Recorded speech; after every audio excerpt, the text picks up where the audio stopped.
wanaendelea kupima viwango vya sukari, vile vile blood pressure katika gari la ambulance ambalo liko pale kwenye parking.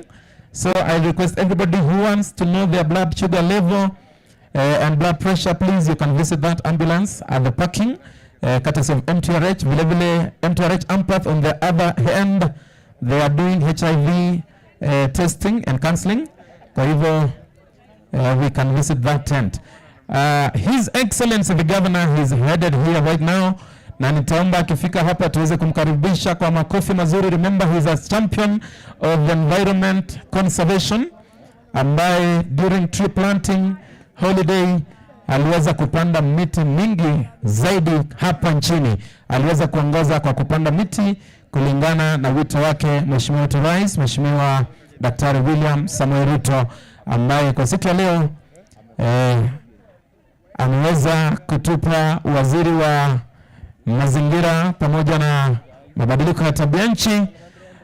Nitaomba basi sisi sote tuweze kusimama tunapomkaribisha mgeni wetu rasmi. Let's all be upstanding. Tarajaji Jam DJ itaweza kufanya vizuri kabisa ili Mheshimiwa waziri aweze kujihisi nyumbani katika kaunti ya Mashujaa. Tuimbe, tupige makofi tunapomkaribisha waziri wetu pamoja na gavana wetu.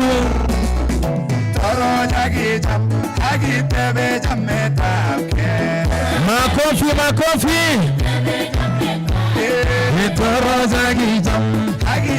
Tuimbe kwa furaha, tumfurahie waziri wetu. Makofi mazuri, vigelegele kidogo kina mama.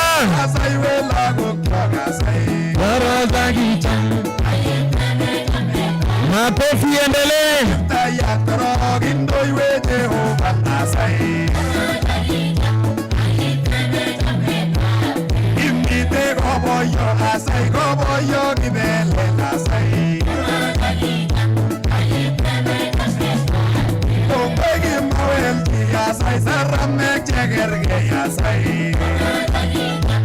Makofi endelee tafadhali, tufurahie mgeni wetu rasmi, waziri wetu wa mazingira pamoja na mabadiliko ya tabia nchi, Mheshimiwa Sepan Tuya, anapokaribishwa na Mheshimiwa gavana wetu mpendwa, His Excellency Honorable Dr. Jonathan B.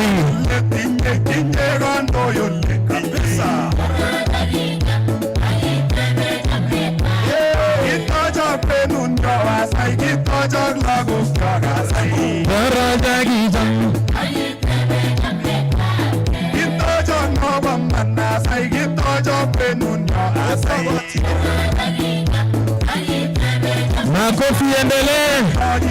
Watu wale wanafunzi wakuja hapa mbele, tuweke line mbili tafadhali. Wanafunzi wote ambao wako na uniform tafadhali.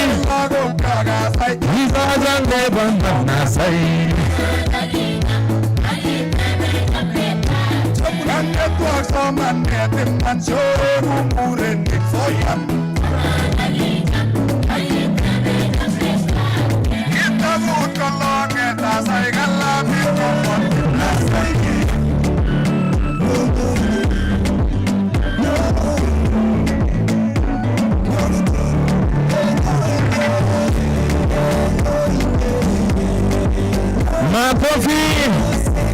Haya wanafunzi, line mbili tafadhali. Line mbili. Alright. Wanafunzi tafadhali kuja huku chini kidogo.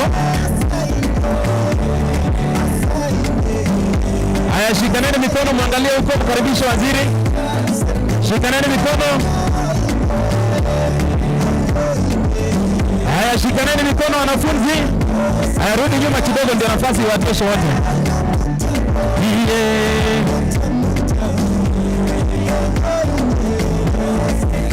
Haya, nione makofi ya juu wanafunzi wote, makofi. Makofi mazuri.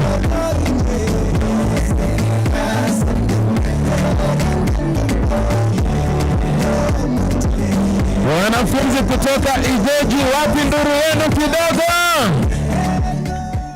Tuendelee DJ. Muziki endelee tafadhali.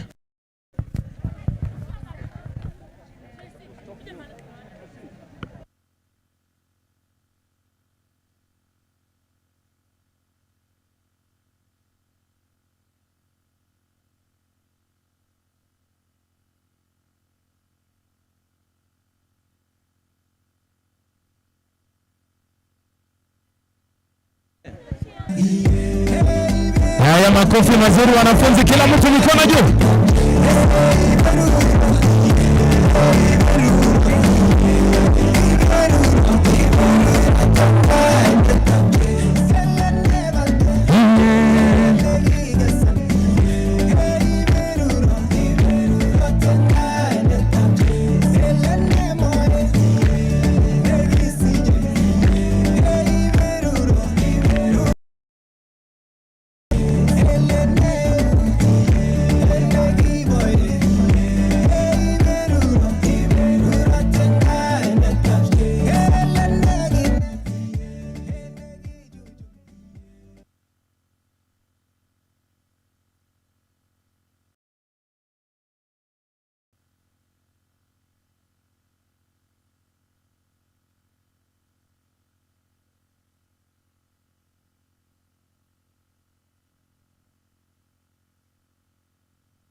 Check. All right.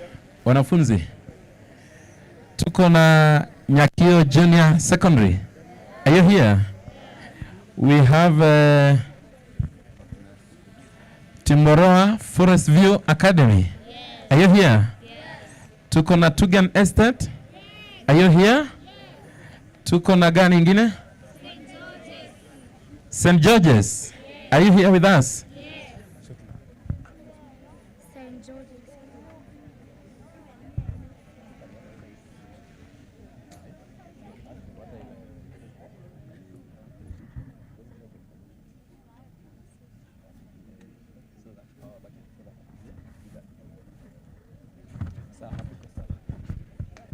I'm told we have people all the way from Igoji.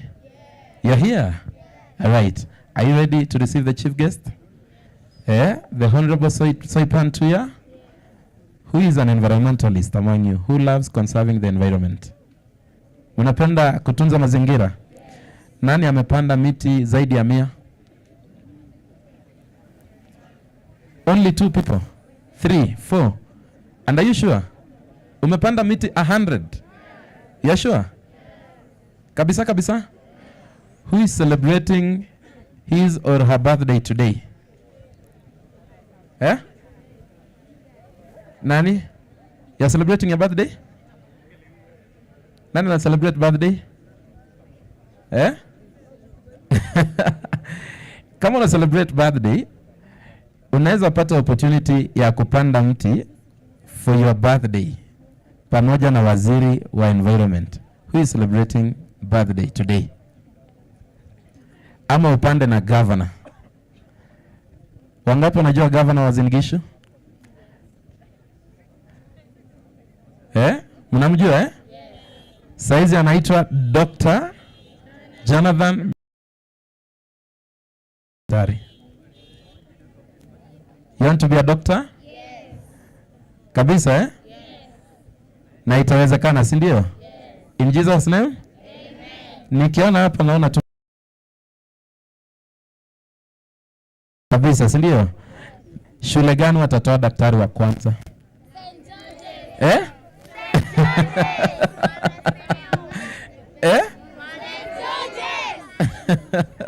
Sijasikia vizuri. Nauliza, which is the first school to produce the first professor?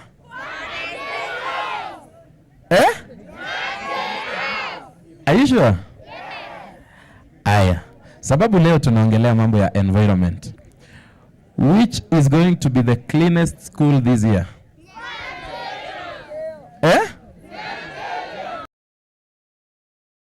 Are you sure? Yes.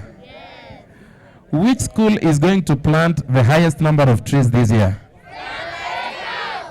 Are you sure? Yes. Na Matharu sijasikia.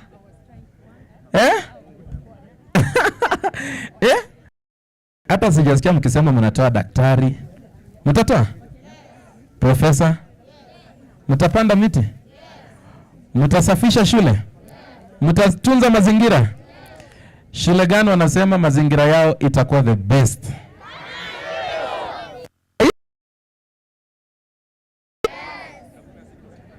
Shule gani wanasema watapanda more than 100,000 trees this year?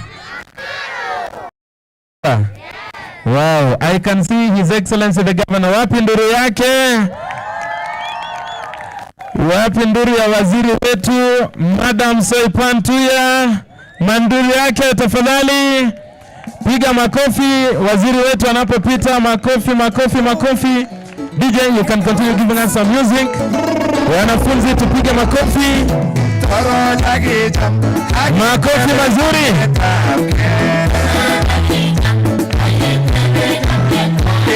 Haya, msubiri hapo tu, atarudi kucheza na nyinyi. Msitoke kwa laini. Waziri pamoja na governor will be here na atadance na nyinyi. Asa ile waziri, asa ile. Indoiwe gifta ya toro, indoiwe Jehova, asa ile. Agitele zaneta.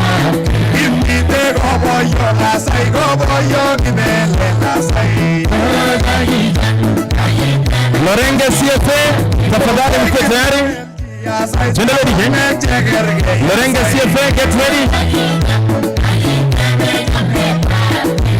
Iwe material, tasai material, gisorgi, tasai.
Haya, wapi makofi sasa nione wanafunzi. Karibu sana waziri wetu. Naomba tusimame sote tafadhali. Let's all be upstanding. Wanafunzi kwa nguvu kidogo, makofi ya juu. Sijasikia nduru ya waziri. Wapi nduru ya waziri wanafunzi?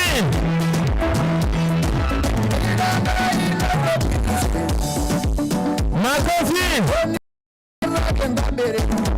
Unataka waziri ya dance na nyinyi? Unataka dance na nyinyi? Haya, waziri ingia katikati. Na mnakaribisha governor pia. Makofi. Hey. Makofi mazuri. Wana vile waziri ana dance. Sasa namna hiyo. Very nice. Weka mikono juu hivi tubariki waziri wetu, wanafunzi wote. Bariki waziri. Hey.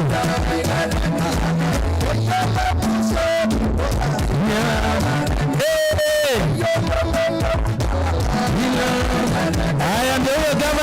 Naja pia mnataka kudansi na gavana?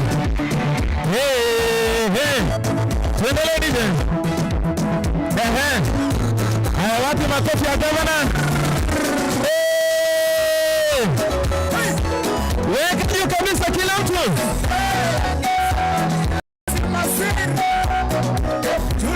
Makofi.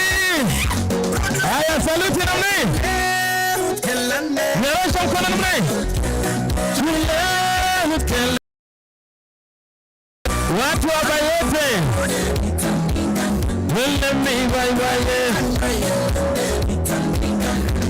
Haya wanafunzi, naomba tuimbe tukielekea huko sasa. Kidogo tu nikulia hapo wanafunzi. Let's settle down all of us. Sioni makofi yenu nyinyi. When you were no, we were no, what was all right. Cheza kidogo wewe.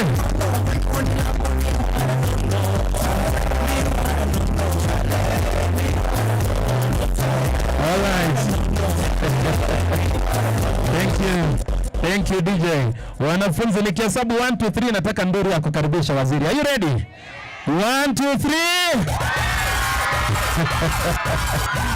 Thank you so much. Thank you.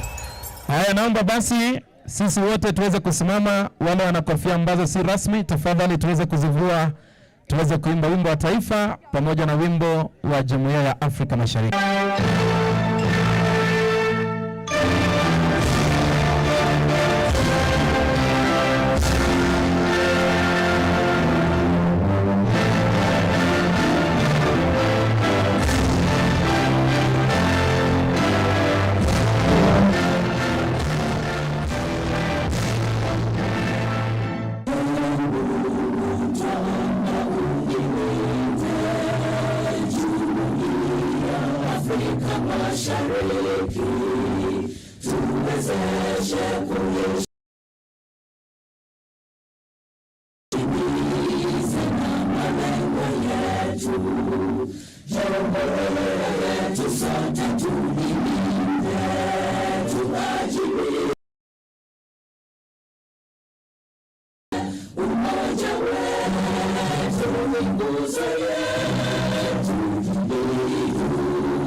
Thank you. Tukiwa tumebaki kusimama hivyo, niweze kumkaribisha Madam Chebon pamoja na Samuel Kirago waweze kutuongoza kwa maombi. Tutakuwa na maombi ya Kikristo pamoja na maombi ya kitamaduni.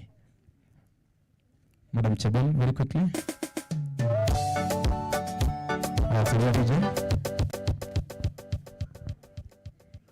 Tuamini na tuombe. Mungu Baba, Mungu Mwana, Mungu Roho Mtakatifu, wewe ni mwingi wa rehema na fadhili zako ni za milele. Tutakushukuru Kristo wa Mungu kwa asubuhi hii ambao rehema zako ni mapya. Twakuita ukakuwa mgeni wa heshima katika mkutano huu wetu, ya kwamba Baba ulituamuru ya kwamba tuilime ardhi na kuitunza. Tumekuja hapa tukiwa na viongozi mbalimbali wa national government na county government. Bariki rais na gavana wa jimbo la UASIN GISHU County. Bariki viongozi wote ambao wamekuja hapa kuitimiza hoja ulilotuambia ya kwamba tuitunze ardhi ambayo umetubariki kwayo. Twakushukuru ya kwamba hansa nasi kipindi hiki. Tutakapotamatisha, sifa na utukufu ikakurudia. Na ni katika jina la Yesu nimeomba nikiamini.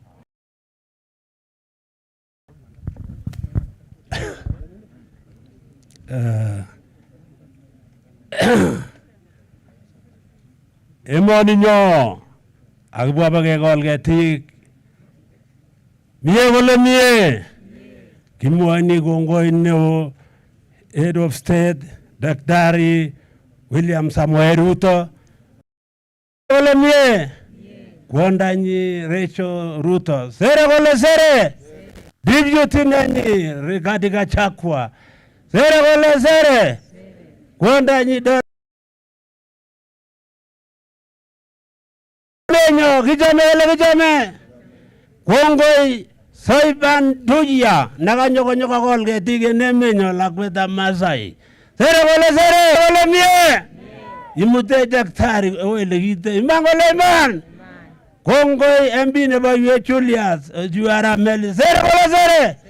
Hemane kirtit nyikanet arab sirma. Mie kole mie. Chitugul aketugul nakanyo mie kole mie. Ogere ibunya ngatuit keker kolaba. Iman kole iman. King kole king. Kongoi chalile minyo. Asante. Naomba sisi wengine wote tuweze kuketi.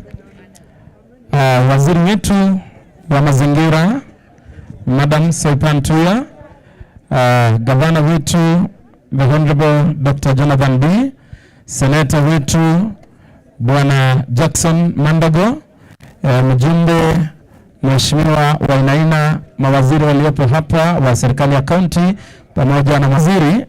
We've organized very few sets of entertainments for you and of time we will not play.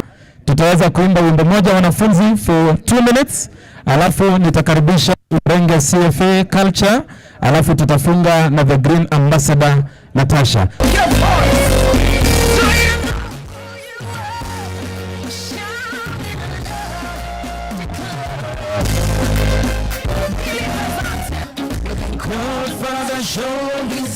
Nione mikono ya wanafunzi juu. God has given me. God has given me. Nyakio Junior. St. George's. Forest View. Igoji. I know who God says I am. What he says I am. When he says I'm not, I know who I am. I live a life of favor.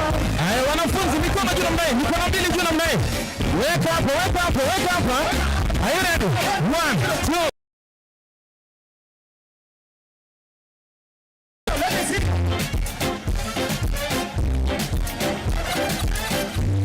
Hey. Aya wanafunzi tuanzie pale. Tukielekea mahali tuna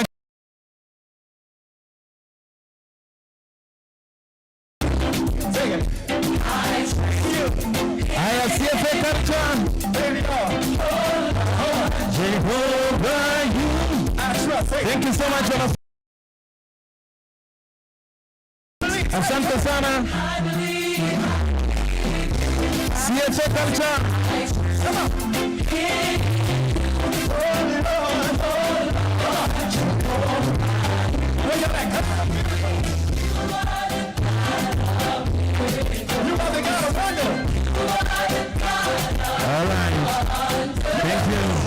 Pamoja na wageni wetu, viongozi wote waliopo hapa, tuko na kikundi cha kina mama hapa na wazee to conserve the environment. Wanaitwa Lorenge CFA Culture. Tuwakaribishe kwa makofi tafadhali. Lorenge CFA Culture.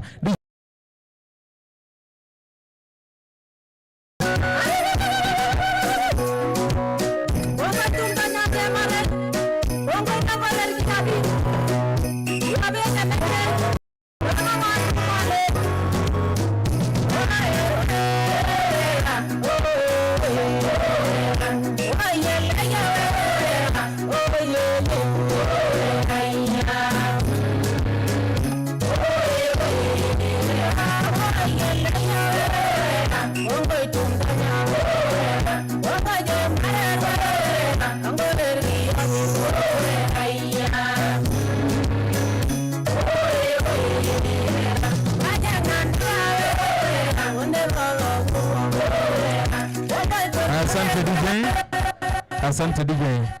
Madam Waziri pamoja na viongozi wote, Lorenge CFA Culture wanaenda kuimba wimbo ambao unaitwa Asai.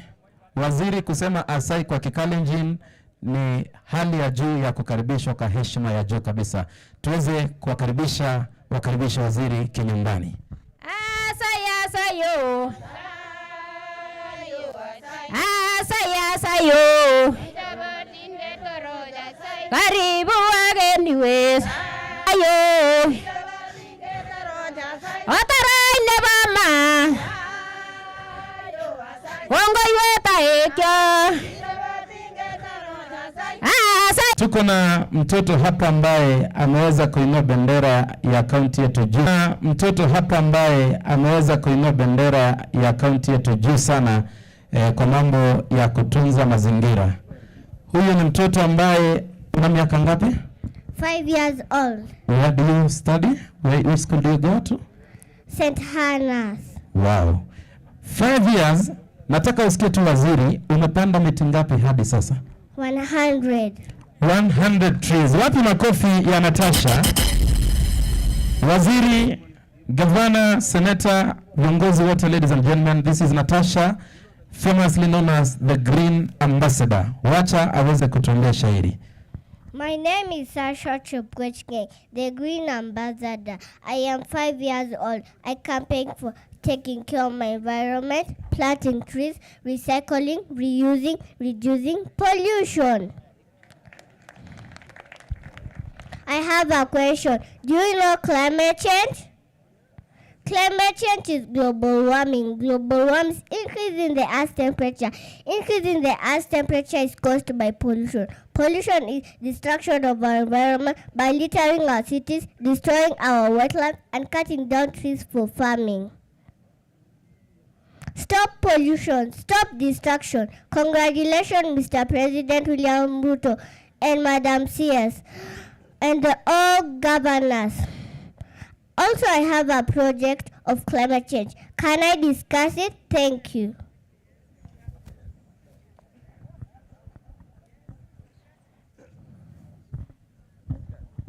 Wow, you are done. Makofi ya Sasha tafadhali. Thank you so much Sasha. Nataka uende hivyo. Haya. DJ wekea wimbo tafadhali. Uende pale usalimie waziri Deule, usalimie governor pamoja na senator, mjumbe. Pigia makofi tafadhali. Tumpigie mrembo wetu makofi. Sasha, the Green Ambassador.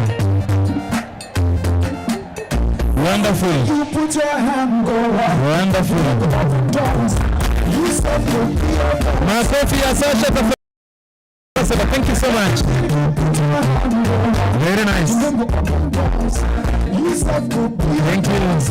Thank you. Thank you DJ. Waziri, niweze kumkaribisha afisa mkuu katika idara ya mazingira na mabadiliko ya tabia nchi kaunti ya UASIN GISHU, Madam Mary Kerich, aweze kufanya introductory remarks. Ataweza vile vile kuwajulisha wafanyikazi wa serikali ya kaunti, kisha ataweza kukaribisha commissioner wetu. Karibu Madam CEO. Makofi wa chief officer wetu tafadhali. Our chief guest, Madam CS, Soipan Tuya, the PS, the area MPs, the area MP, the just senator, all protocol observed. Good morning. Good morning. Good afternoon. My name is Mary Kerich. I'm the Chief Officer, Energy, Environment, Climate Change and Natural Resources. I take this short opportunity to welcome all our guests to UASIN GISHU County and to this very important occasion of conservation of our wetlands. Much has been said about the conservation of these wetlands and the programs that we have towards it, so I'm not going to take a long time. I cannot miss this opportunity to say I'm so excited to have the CS, my classmate in high school.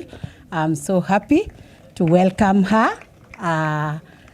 Welcome Madam Soipan, by then Rosalinda Tuya. Welcome Madam to our county. I wish to take this opportunity to quickly county workers. I wish to take this opportunity to just welcome all the chief officers. I think they will just stand and wave. I don't know whether I have time for them to introduce themselves. My name is Mark Some, the CEO Administration and Devolution, UASIN GISHU County. Thank you CS na karibu sana UASIN GISHU County. Thank you Excellency. Chief guest, Madam CS, Your Excellency the Governor, all protocol observed. My name is Amber. Of Environment are also present with us. They can just wave. Those are the members of the Department of Environment, UASIN GISHU County. Thank you so much. God bless you. I wish to take this opportunity to welcome the... Okay, thank you so much, my sister. Our guest, kaka lote mbunge wa Kachiliba, ujambo, asante. Yule tuko na wapendwa kutoka Baringo na pia UASIN GISHU. Ningependa kuomba kwamba wale wafanyikazi wa serikali lingine kujeni hapa muonekane kidogo. Ma DCC, ma LCCs, ma chiefs wote waone serikali kuu pia imefika hapa, kwa sababu mara ya mwisho sisi tukiondoka nyinyi mnabaki. Sasa viongozi wote waone. Ma LCCs, ma chief, yani hamjafika ma chief, ningefikia mmefika kitambo hapa. Oh, very good, very good. Yes, working together as a team and as a family. Wale wakaji kutoka Baringo, tafadhali madam, introduce your team. Can we step forward?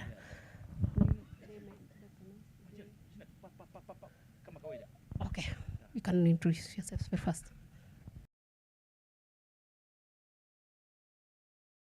Division, Koibatek Sub-County. Thank you. Madam, I'm Joseph Ongaya, the Sub-County Police Commander. Welcome, Madam.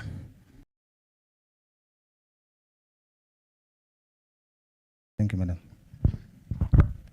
Madam, I'm Andrew Leopold, Civil Sub-County Commander, Koibatek. Madam, I'm Jihia Jacob, Senior Chief, Timboroa. Madam, I'm Awaro Edward, Assistant Chief, Nyakio Sub-Location, the immediate neighbor to UASIN GISHU County. Thank you, Madam.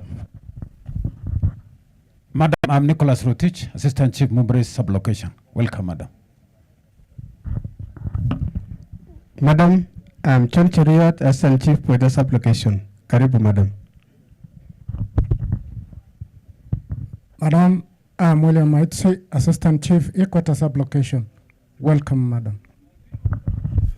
Madam, I'm James. Madam.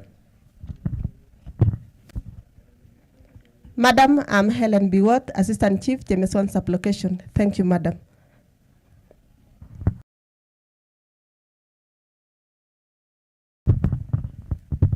Okay, team from Koibatek, can we salute? Thank you, Madam. Thank you, sir. Sasa hawa ni wengi. Hawa wote unajulikana wanatoka UASIN GISHU. Jitambulishe wewe na SCCs, the rest salute na wanaenda. Sio mimi, yeye atatoa. Thank you. Our chief guest, my name is Lillian Lagat, DCC KESSES Sub-County. I have 2 divisions. The SCCs, you can come forward for introduction. Josephat Mangangi, SCC Chaptered Division. Thank you, Madam. I'm Rachel Amalwa, SCC KESSES Division. Welcome. Madam, I'm Adrian Kibet Kilot, SCC KESSES Sub-County Headquarters. Thank you, Madam. Thomas Mogaka, Kenya Prison Service, Eldoret Main Prison. Senior Chief Samuel Bitok, Chief of Language Elocution, KESSES Sub-County, UASIN GISHU County. Melika Kiblagat, Senior Chief, Kamgatrin Location. Thank you. Haron Jimjor, Senior Chief, Ainapko Location. Thank you, Madam. Rael Bet, Assistant Chief, Kapsengwet Sub-Location. Thank you, Madam. Madam, I am David Kering, Chief KESSES Location, KESSES Sub-County. Thank you, Madam. Madam Francis Karanja, Assistant Chief, Kipkure Sub-Location. Thank you, Madam. Madam Frederick Cheriot, Senior Assistant Chief, Tarakwa Sub-Location. Madam, I'm Silato, Assistant Chief, Kaptuma Sub-Location. Thank you, Madam. Madam, I'm Vincent Bitok, Assistant Chief, Lainguse Sub-Location, Dungulu Location. Thank you, Madam. Madam, I'm Dismas Koskei, Assistant Chief, Chagaya Sub-Location. Thank you, Madam. Madam, I'm Bernard Chirchir, Assistant Chief, Slipa Sub-Location, Ainapwe Sub-County, Uasin Gishu County. Thank you, Madam. Good afternoon, Madam. I am John Ngetich, Assistant Chief, Ndanai Sub-Location. Thank you, Madam. Madam, you are most welcome to our sub-county. We are the host. Thank you. You can salute. Salute. Asanteni, asanteni. Nikasarakasi kidogo lakini nikazuri. Yes, yeah. Yeah, ni kwa sababu tumekuzwa hivyo. Mtusamehe. Wakaji na wananchi watukufu wa Singishu na Baringo, hamjambo tena. Wakaji wa Baringo, msijisikia na yatima ya kwamba county commissioner wenu yuko wapi. County commissioner wenu tunajua yuko na apology, tunawasiliana na yeye, saa hii yuko ngambo ile ingine kikazi. Kwa hiyo tuko pamoja na wakaji wote kutoka Baringo, tafadhali tusikieni kuwa nyumbani. Naomba wafanyikazi wa serikali kuu wasimame mahali walipo. The security team and the head of department kindly faster msimame. Nyinyi wa head of department, shingo zinaumia tafadhali, karibu shingo zinaumia, kujeni.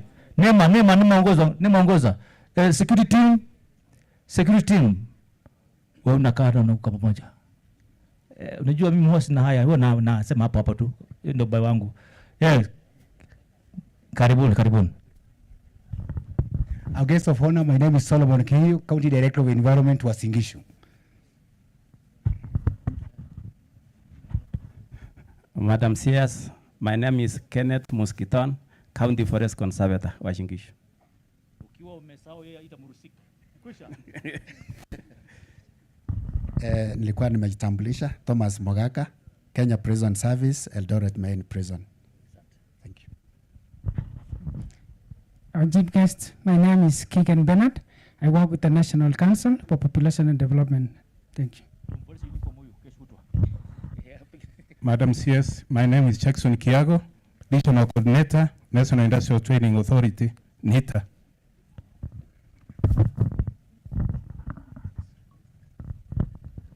Madam, my name is Chief Inspector Viola Chelagat from AP, Uasin Gishu.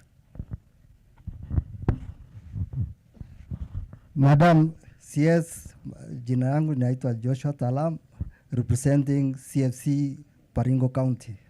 Thank you, madam. Asante sana mgeni wetu wa heshima. Naomba Muskiton aweze kustabulisha wale officers wote ambao wanasimamia msitu katika maeneo hapa, kwa sababu kazi hii ni yao. Asante sana. Wacha nichukue hii dakika moja tu. Maafisa wa KFS wa hapa nyanjani, mkuje mbio.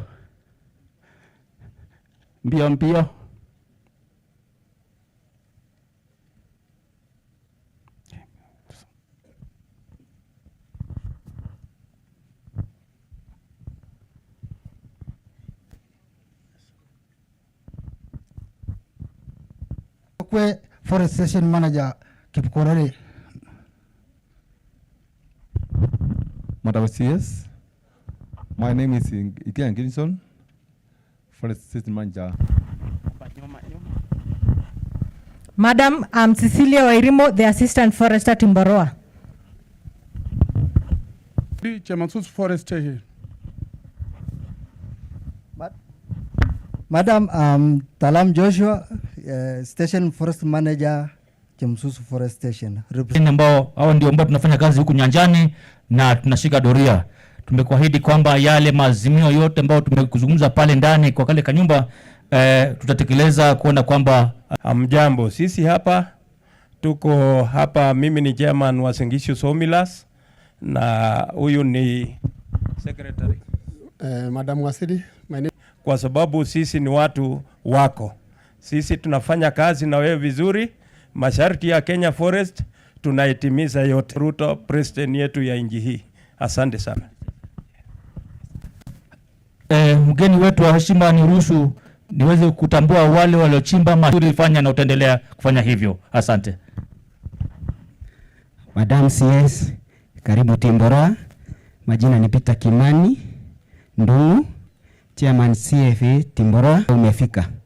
Tafadhali na kuomba kumbuka Timboroa. Aina tunatembea kilomita nyingi sana. Maaskari wananyeshewa, tunalala msituni pili. Katika station hizi Timboroa, Rorenge, Kipkurere, Napkoi, Singaro, Kapseret yaitwa management plan. Nafikiri zimekuwa expired. Na management plan ndio kila kitu. Tunakuomba tushughulikie. Jambo la mwisho, tutatuza miti. Asante. Asante sana mgeni wetu wa heshima, niruhusu kutambua wale wote ambao wamefanikisha siku ya leo. National government pamoja na tukaleta partners wote wengi ambao ni University of Eldoret, MTRH, KMTC, Global Earth, wengi ndio wameweza kufanikisha siku ya leo. Natamani niweze kupata mmoja kutoka Baringo kuangalia pale very fast. Harakisha DCC tupate msemi mmoja kutoka Baringo, kwa sababu hao pia ni washikadau katika maeneo haya. Hao pia watachangia utunzi wa sehemu hii ya chemichemi. Basi napeana apology ya our regional commissioner Dr. Abdi Hassan ambaye pia hakuweza kufika na anatamani kabisa kuwa pamoja nawe mgeni wetu wa heshima. Kwa hivyo kwa ufupi ni kwamba sisi tuko tayari, tumejiandaa. Ngeno anajua. Okay. Ambayo tunapanga wema wa nchi hii ikapata kuweza kutimia. Ndugu Ngeno, tafadhali kuja kutoka Baringo, wakilishe Baringo. Ndugu Ngeno, tafadhali. Jirani hapa. Hao ndio tutachunga hawa. Asante sana waziri, bwana gavana, PS, senator wa Uasin Gishu, mheshimiwa wetu hapa na wageni wote walio hapa na wananchi, mjambo. Bwana Yesu asifiwe. Basi nitakuwa tu na machache. Madam waziri, mimi nimesaliwa katika eneo hili. Mimi ndio na boda hii dam ya Timboroa, na tunashukuru imewadia, na tukipenda kupongeza serikali ikiongozwa na wizara yako na NEMA kwa kuleta hapa hivi. La pili, kama mkaaji wa hapa, tunashukuru tuko na shida kidogo tu ya boundary. Wengi wamesema hapa ni sisi ni wakaaji wa hapa, ng'ambo hii yote ni Baringo. Sehemu ya nyuma hapa ni Baringo na niko Ibatek. Sehemu hii ni Baringo. Na mimi kama mkaaji wa hapa nikiona shughuli zote zikiendezwa na nasikia ni hujuma sana. So nitauliza tu wale ambao watakuwa wanapanga wakati ujao, kwa sababu wazee wa mitaa hapa hawakuweza kuongezwa katika mipango hii. Akina mama, vijana wa hapa hawakuongezwa katika mipango ya sehemu hii. Na tusipoongea siku ya leo, mpaka siku zingine zikuwe ni kama hatuelewi. Ya mwisho, ile wakati tutakuwa tunafunga fence kwa hii maji, more specifically kwa ng'ombe, tuweze kutengeneza mahali ambapo ng'ombe inaweza kunywa maji kwa uzuri, na mahali ambapo akina mama wanaweza chota maji hii mpaka ile wakati tunapewa maji. Lakini waziri, Mungu akikuguza, sema neno moja tu, tuko na nyanda za juu. Ya mwisho nitaomba wakaaji wa hapa, hata kama amja participate katika mipango ya nimechunga mpaka zimekuwa kubwa hizi, pia kwa sababu wakati mwingine hatuko karibu, tuweze kuchunga hizi miti, kwa sababu watoto miaka zijazo watakuja kufurahia sana, na tunawakaribisha kila mara uweze kukaribia sehemu hii. Asanteni sana na Mungu awabariki. Asante sana. Tunatambua uwepo wa Dr. Saina kutoka Elgeyo Marakwet kuwa pamoja nasi. Yuko ngangari tayari, alikuwa mbunge na akachapa mpaka leo, na viongozi wengi wako hapa, vigogo wako hapa. Kwa hivyo swala ambalo amelileta huyu, vigogo hivi ambavyo Mungu amewajalia wanajua, na diposa tuko hapa. Na kwamba hamkuhusishwa ni kwamba tumeweza kuwasiliana na mwenzangu pande ile, that's why unaona serikali kuu iko pande. Otherwise niruhusu mgeni wetu niweze kumkaribisha Director General wa NEMA aweze kuendelea kutoka hapo ya madam. Asante.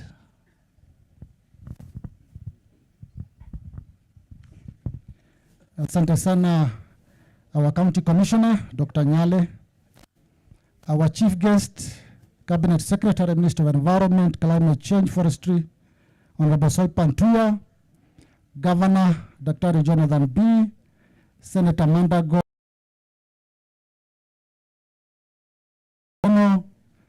honorable members of Parliament present and other political leaders, County Commissioner Uasin Gishu, Board Chairpersons present here, Board Chairpersons present here, and board directors of state corporations, heads of government agencies, and private sector development partner.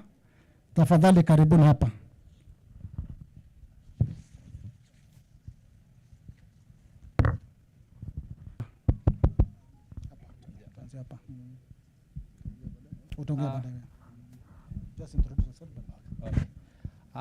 Kwa majina naitwa Daktari John By Excellence Mama Rachel Ruto.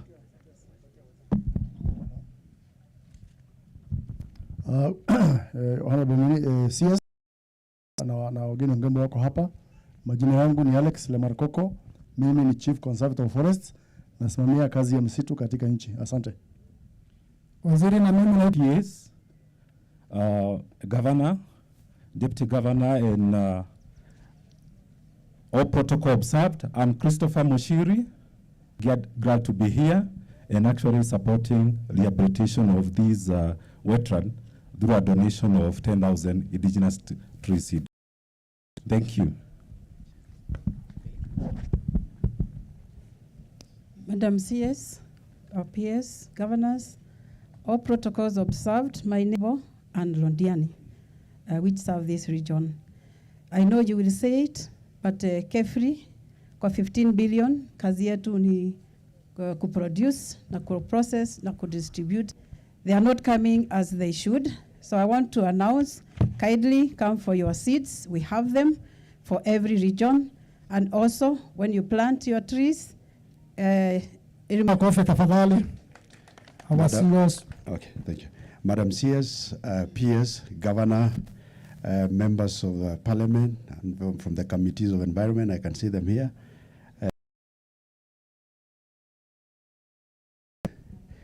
God is good all the time. My name is Professor Julius Tanui. I'm the Director General of Kenya Water Towers Agency, sister agency which works together with this. Each and every wetland is linked to a water towers. A water towers is a watershed.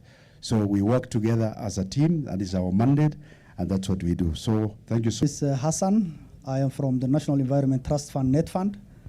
I am representing the CEO, Mr. Samson Tonyok. And he wanted to come, but because of unavoidable circumstances. We'll move faster. My name is Alice. I'm the County Coordinator, Kenya Red Cross. Asanteni. My name is Mary Njogu, Secretary, National Environmental Complaints Committee. My name is Ronald Kimtai, CEO Environment Institute of Kenya.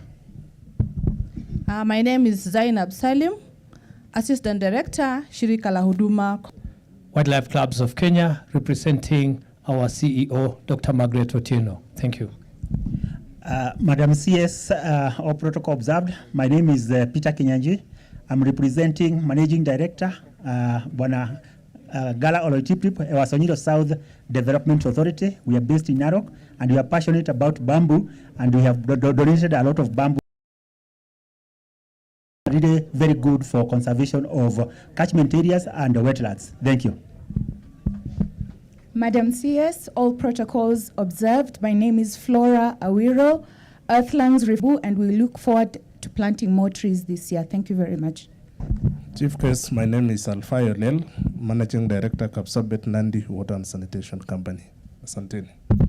Madam CS, all protocols observed. My name is Lagat Hilary Buzeki, Director, Green Earth Ambassadors Foundation, touching North Rift region. I want to appreciate your work. And so far, we've done 500,000 tree seedlings. Thank you. My name is Pamela Mwange, and I'm from the Kenya Meteorological Department. I am representing my director, Dr. David Kikungu. Thank you.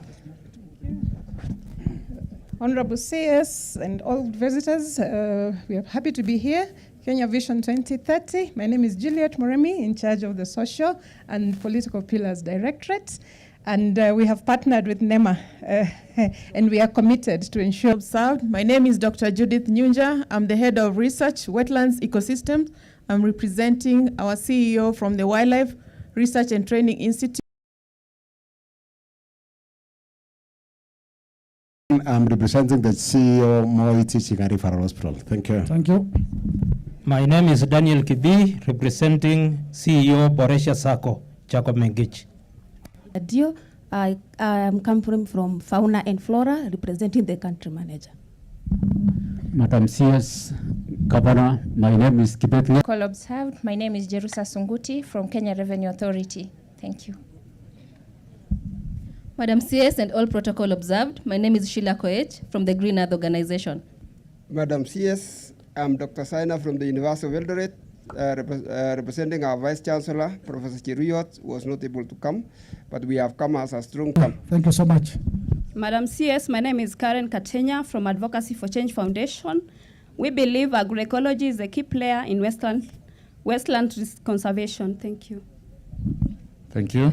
I've come with staff and students to participate in this exercise. Thank you. And my name is Josephat Bet. I'm representing USAID Ampathuzima Wasingi. Janet Kipiatich, representing the Director General, Kenya Rural Roads Authority, Engineer Philemon Kandia. Thank you. God is good. My name is Riokadia Grace, studying in for my Regional Director, Kenya National Highways Authority, Quality Roads, Better Connections. My name is Teresa Aoko from the East African Wildlife Society, representing our Director, Nancy Ongonje, and the Coordinator for Kenya Wetlands. Madam CS, you are welcome to be a member of Kenya Wetlands Forum. CSPS, my name is Aaron Marcia. I represent Belinda Kell, Environment Tribunal. Thank you. Madam CS, all protocol observed. I'm Dr. Joseph Mwangi, Country Manager, International Crane Foundation, and a co-host of this organization because we hosted all the heads of schools here for the building, a supporter of this function today. And Madam Mamo, I'm going to share one point for this particular occasion that UASIN GISHU has the biggest number of grey crown cranes in Kenya, and that is why we are hosting this organization here. Thank you. Great, thank you. My name is Simon Rogot, representing Kenya.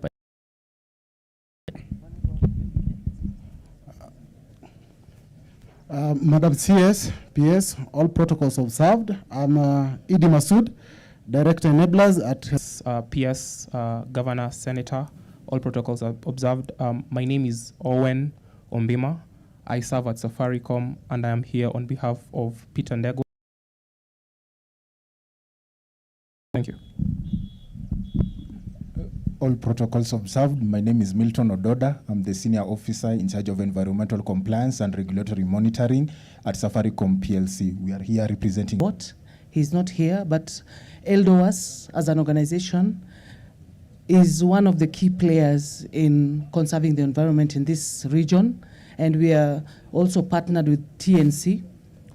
We do specialize on preparing seedlings, especially for the indigenous, and we are proud to be the ambassadors of green environment. Madam CS, my name's Benson Jihia, representing ISACO organization. We deal in... Madam CS, all protocols observed. I'm Evelyn Duko, representing Vera Beauty and Fashion College. Thank you. God is good, and all the time.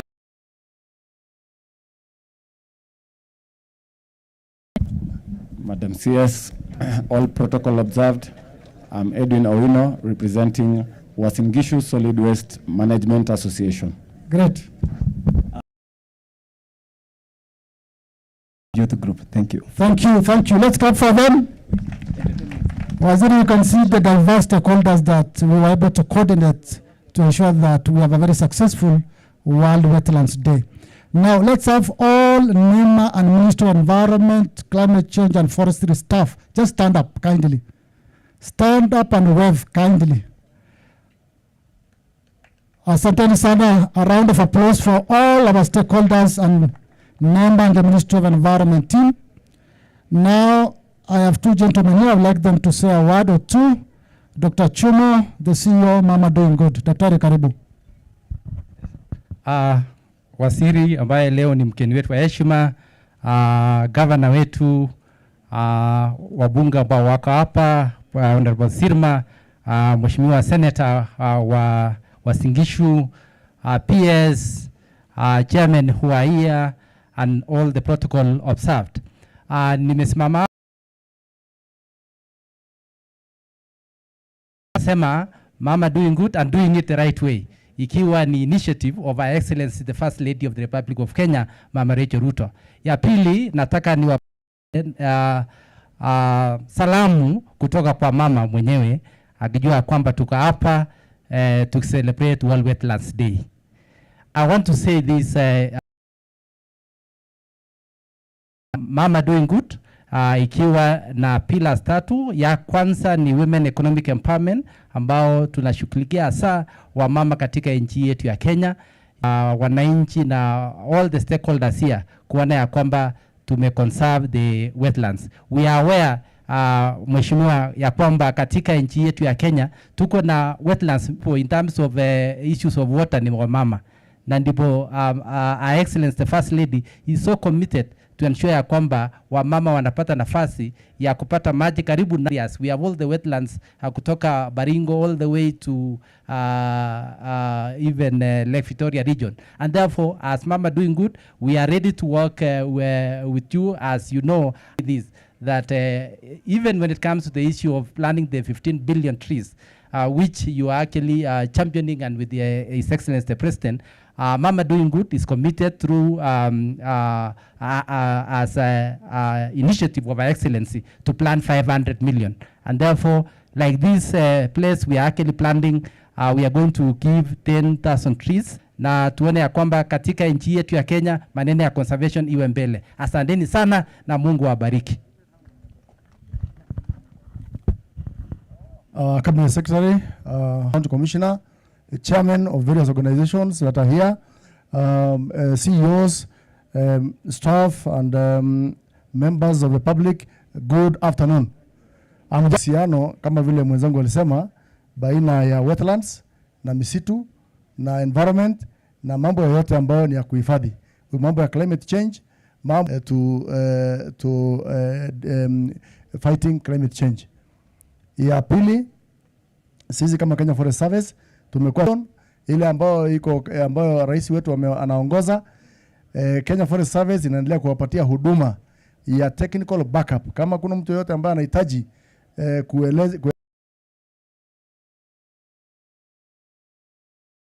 officers wetu wako tayari kuwapatia mawaidha vile unaweza kuwa na nursery yako. You can have your nursery kwako nyumbani, unaweza kuwa na nursery mahali yote iko na maji kama borehole ama wetland. You can have a nursery and you can tupewe maskari ya kutosha na waziri wetu ambaye yuko hapa. Tumekuwa na operation ya kuhakikisha kwamba hakuna watu wanaharibu msitu. Kwa sasa mambo ya kuweka ng'ombe ndani ya msitu na kuweka manyumba ndani ya msitu, hiyo haikubaliwi. Kwa hivyo katika eneo hii nataka kushukuru sana wananchi wa hapa ambao ni upande wa Nandi, wa upande wa Kapsaret na hizo station zote, wote wanatupatia support ya kutosha. Nimesikia kwamba bado hamjarenew za kutumika kutafuta resources ya kufanya conservation. Mimi nashukuru kwa wakati huu na tuko tayari kuwapatia support wakati wowote. Tumpigie makofi. Asante sana Sheila and the team. Thank you so much, Bwana DG. In our ecosystems and the imperative to protect and preserve these invaluable habitats. I stand here on behalf of the Green Earth Organization, a local community-based organization.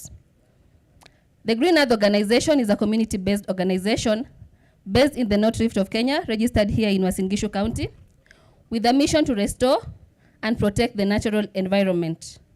Our activity is primary and secondary schools and restored several hectares of dilapidated land. Today, we unite for Wetlands Day, focusing on wetlands and human well-being. These are threats endangering the service they offer. As stewards of the planet, it is our responsibility to recognize and preserve. I urge the county government of UASIN GISHU, as well as NEMA and our Ministry of Environment and Climate is of competition, 5 kilometers and 10 kilometers. The objective of this run was to sensitize the public about the importance of wetlands and why we should be. Timboroa Community Forest Association, Kenya National Highways Authority, Wolf Contractors, Kenya Revenue Authority, Red Cross Kenya. During World Wetlands Day 2021, the Green Earth Organization, together with UASIN GISHU County Government, launched the restoration of Lake Narasha, where we planted trees and engaged the community. So today I'm happy to report that our vision, because on that day we really wanted to have this ecosystem fenced. We were wishing that all this place could have trees so that we restore it to its initial state. We really need support in terms of finances so that we are able to carry out our initiatives. So Madam CS and everyone present here today, we would really want to invite. Applause. UASIN GISHU, one of them is this one. And as Nema said, we have discussed, when this is registered, we will be together with well-wishers like Green Earth Movement and other people to adopt. Mention that we had activities, a build-up activities to this day, and these were done by our sub-county coordinators. Interest of time, I'll just give you the mic so that you say your name quickly. Okay. Chief guest of today, CS, PS, and all protocols observed. My name is Engineer Lucy Ngendonjoroge, the CC member for Youth Affairs, Sports, ICT, and Innovation here in UASIN GISHU County. And just to mention my first boss, Your Excellency. Thank you so much, Waziri. Now, Waziri, let me take this opportunity to make my statements important to wetland with the county government of UASIN GISHU and the local communities. I also acknowledge and appreciate immensely the support. Granted to us, and I wish to extend our gratitude to NEMA Board of Management led by Mr. Emilio Mugo for all the support. It would not have been possible without the support of our Board of Management. Waziri, first, we've undertaken development and implementation of our resource management plans. The second was like Jipe. We did Ondiri Wetland. We did Ewaso Narok, Sabaki Estuary, among others. Our chief guest, National Wetland Conservation and Management Policy in 2015.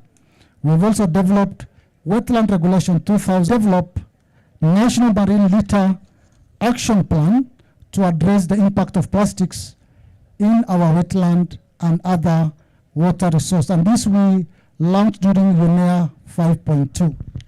Make this event a success. This is our wetland, it's our lifeline, and it's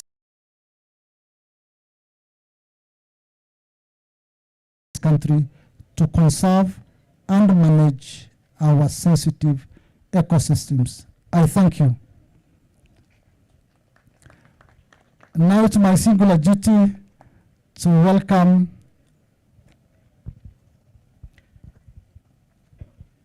our chief guest today, CS Soiban Tuya, the Minister for Environment, MPs present, including the local MP whom we were with here from yesterday, board chairs and representativity, board members, if you can come forward so that you can just say your name and then we proceed with the program. I promise that after you tumalizie hii program by inviting the rest of our guests.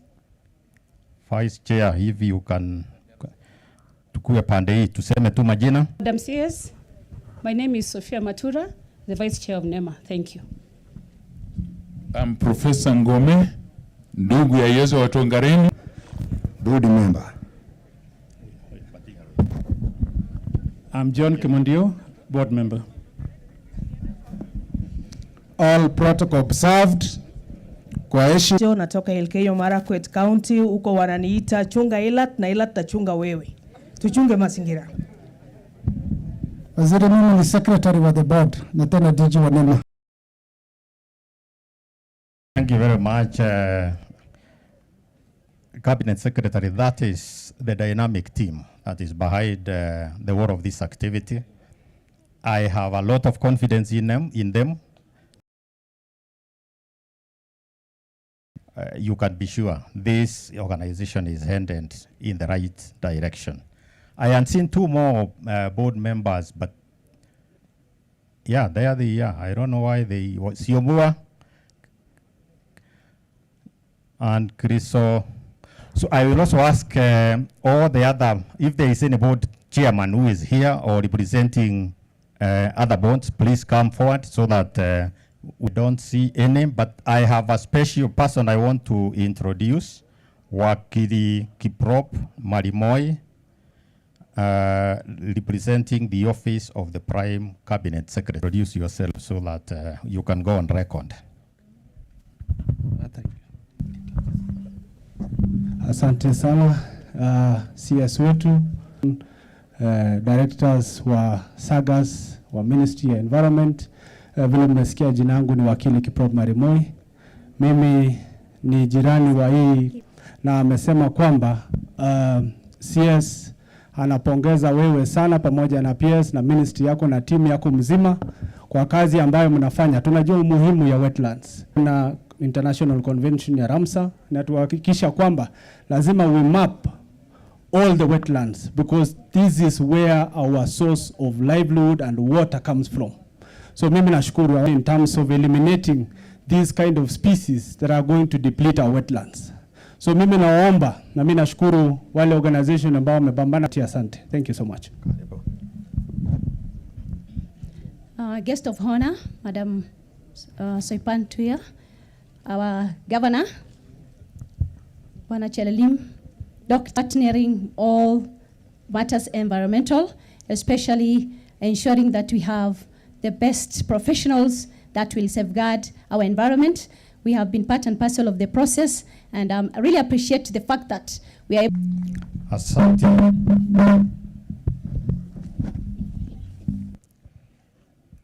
Asante sana for those who have come to represent their bonds. Thank you very much, my team from NEMA, the board of NEMA. Honorable CS, like I have indicated today, I'm going to be very brief in what I am going that we are here today, basically rehabilitating wetlands, is a great achievement for NEMA, and I want to thank you personally for the leadership that you are providing us in terms of ensuring that the landscape restoration approach is encompassing all the stakeholders. The people who have introduced themselves here today is testimony to the has created across the country, and particularly in the region where we are, in UASIN GISHU and Baringo and the neighboring counties. So the interest that it is creating from other stakeholders. As a board chief guest, our role is majorly to provide oversight, provide an enabling environment for the management to do what it has to do, and to advance the government's agenda and policy that comes.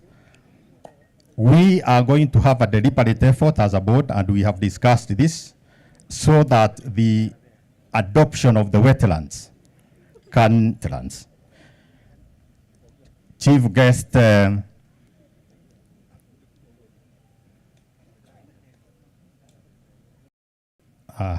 I was looking for the attention because I'm closing, and I want to invite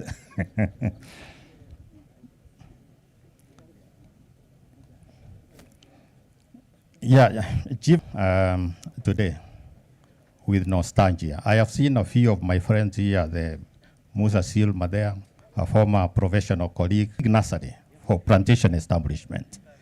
Today, I have come back as chairman of NEMA to rehabilitate the wetland. I want to encourage the students I saw here, Rift Valley, and today I stand here to celebrate as a resident.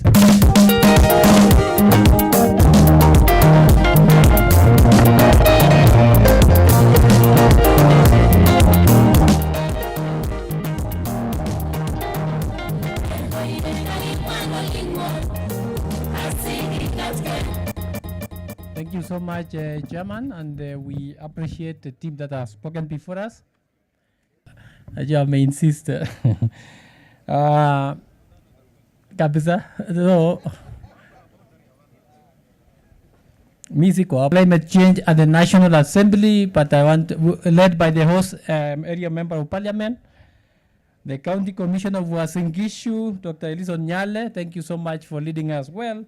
The chair of representatives of the UN agencies and our partners, distinguished guests, ladies and gentlemen, good afternoon.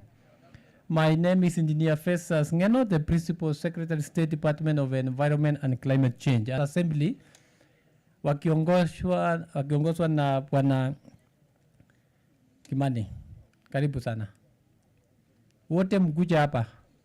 Our members of environment and thank you, Bwana PS, our CS, Mheshimiwa, our dear sister and friend. Bwana Yesu asifiwe. Amen. I'm talking about Jesus of Nazareth. Nilisikia mwingine akiongea sijui Yesu mkani. Now, Jesus Christ of Nazareth. Now, allow me, Madam CS, to introduce the members that we have here. I'm doing it on behalf of the church, but these are great members who have come. Allow me to give them this opportunity to introduce themselves, and then PS will allow me to read the speech of the chair. The Honorable MP wa area hii na all stakeholders present today, members of staffs by the na wananchi walioko hapa, assalamu alaikum. Bwana Yesu asifiwe. Mimi kwa majina ninaitwa Fatuma Masito, na mimi ni kwa kazi nzuri ambayo mnaifanya. Kama hamjui, unajua mgeni akiingia ndio atajua nyumba yako ni mzuri ama nyumba yako ni mbaya. Wewe nyumba yako umeizoea kwa sababu kila siku si unaiona? Kila siku mazingira safi kabisa, utafikiria hapa uko Europe. So I congratulate you, na ninawaambia keep it up. Tulinde mazingira sote kwa pamoja. Asanteni sana na Mungu. Our peers, all protocol observed. Jambo. Kwa majina mimi naitwa Titus Lote. Mimi ni mjumbe. Ndio maana tukawa tunafungwa mahali ambapo inaitwa hajalipa mpaka baadaye ikakuja ikakuwa constituency. Lakini this time tumekubali that is very well. Nataka kushukuru Mungu kwa sababu nikimwona county commissioner wetu mchapakazi kabisa Bwana Edison Nyale, nakumbuka mahali wakati ndani ukiwa DO mpaka tukaenda na wewe ng'ambo tukarudi, na ninaona mambo mazuri hapa yanaendelea. Sitasema hiyo. Ya mwisho, sisi kama bunge tumekuja kushikana na ministry hii yetu. Sisi ndio tunasimamia mambo ya environment katika bunge, and we have given ourselves the reason why we are here in large numbers is because we have 15 billion trees in 10 years, and that requires all of us as a country. Ndio maana sisi kama bunge hatutaki kulegea huko nyuma. We are standing with that agenda because our globe depends on that. There is that declaration by UN General Assembly on combating desertification and these other things and drought. But one that is celebrated to come. Na wakati mmeambiwa ya kwamba mtunze miti isaidie sisi ambao tuko kule chini, wenye tukikuja huku tunasema tunaenda Kenya, tafadhali sana uangalie kabla hujaangalia maneno ya carbon markets. Na ujue jinsi maneno ya resource sharing, how the communities participate in ensuring that, tafadhali sana. It is very important. We pass that also to benefit communities and to benefit county governments. Isiwe tu inakula huko na wale ambao wakati mzuri sana tuzungumze na wao. Mheshimiwa CS, ile kitu inaitwa carbon bond. Tunahitaji carbon bond as we discuss about the euro bond. Thank you so much. Madam CS, PS wetu Wanangeno, mimi hapa naitwa Kemani, mimi naitwa Joseph Wainaina. Na wewe ni rafiki yangu, nasahau jina yangu. Tulikuwa naitanga gavana samani. Yeye ni neighbor yetu hapa. Viongozi wote bila kutaja kila mmoja sababu ya masaa. Kwa majina mimi naitwa Joseph Wainaina Iraya. Madam Waziri, mimi ni mzaliwa hapa. Nimezaliwa hapa Kipkurire Forest. Vile nasikia watu wanasema hapa ni watu ya Kipkurire Forest. Nimefurahi sana Madam CS Waziri. Sila ng'ombe sinatoka huko ng'ambo na sila sinatoka pandile ingine. Sinatoa hiyo mchanga na sinatoa mchanga ingine sinafunika. Kama una uwezo, unaweza saidia kaunti yetu ya Uasin Gishu. Sababu hatuna maji na hii maji inaweza toka hapa iende mpaka Eldoret na ni maji mingi sana. Kama itawezekana tuweke fenzi mzuri hata kuliko hiyo nimeona mmeweka. Tuweke hata kama ni fenzi ya mawe. Ndio tusuie hii maneno ya mmonyoko wa udongo kuingia kwa hii maji. Ndio hii maji itakuja saidia kaunti yetu ya Uasin Gishu. Ya mwisho, kuzaa mtoto ni rahisi, kulea ndio maneno.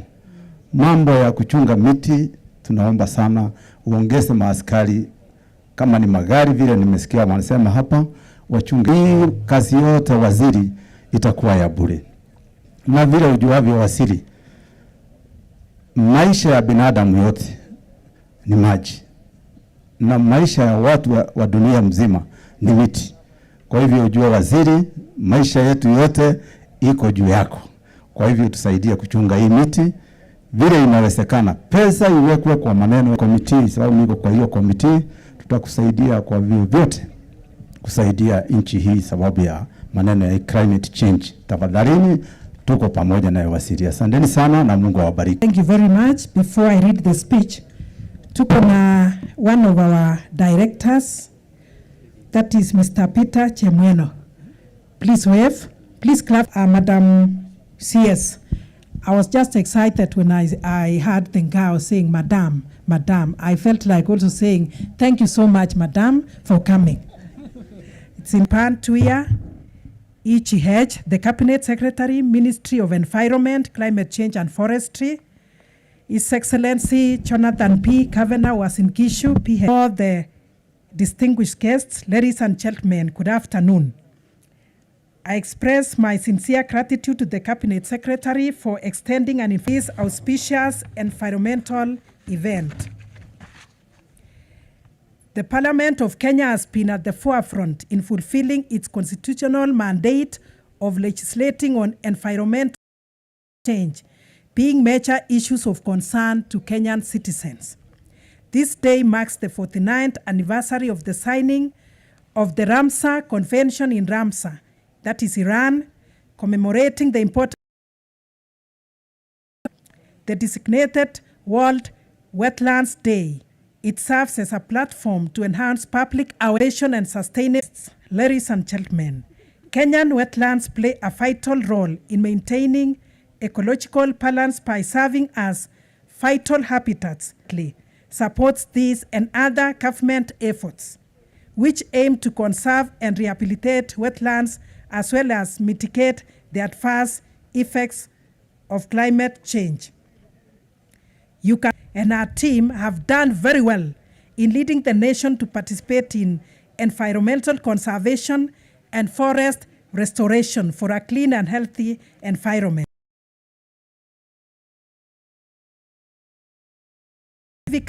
President and underscores the importance of collaborative efforts in safeguarding and revitalizing critical fellow Kenyans to follow their example and actively engage in this important endeavor to conserve and restore our vital. I thank you. That is Honorable David Kikaria, Chairperson, Departmental Committee on Environment, Forestry and Mining. Please clap for him in absentia.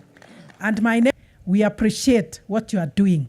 And we want to confirm that next time when you come for the budget, with all this, we will make sure that we our committee have talked very well. And finally, in big up was in GISHU, Akchebo Tugen. Abunu Gericho, Abunu Gipsigis, we are no more. Lakini mage gurene chemeteget mago meo tindege sikibo isiei aga moe gitiole ongerib forest agonge toret age support. Nigeria is number 1, Libya number 2, and Kenya is number 3. So we are moving in the right direction. I urge all the people of Kenya to make sure that we tunasema hata huku Kericho, it is the green place.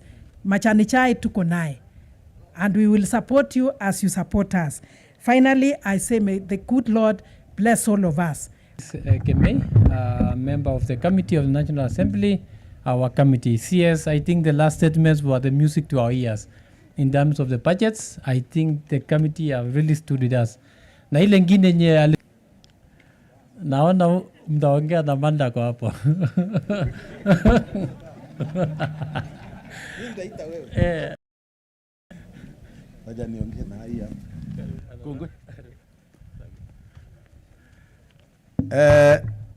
Madam CS Soipan Tuya, karibuni sana Eldama Ravine. Sindio? Karibuni sana wapi? Eldama Ravine. Kabla sijasema nataka MCA kutoka Tarakwa na MCA wa Lembus wakuja hapa wawasalimie. Wapi?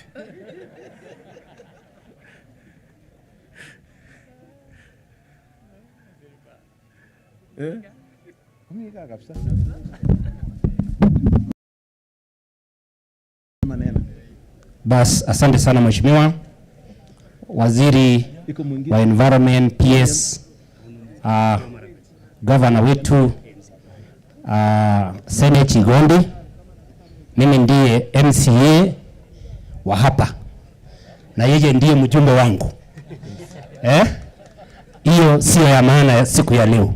Ya maana siku ya leo jambo moja, sababu naona muda haiko na sisi, na ujumbe ni kwamba kwa CPO Green Heart tunataka kushukuru nyinyi, ndio tunachunga maji haya. Yakifika saa 12 hao wangwana yote hawatakuwa hapa. Mimi na Kimng'eno tutakuwa sehemu hii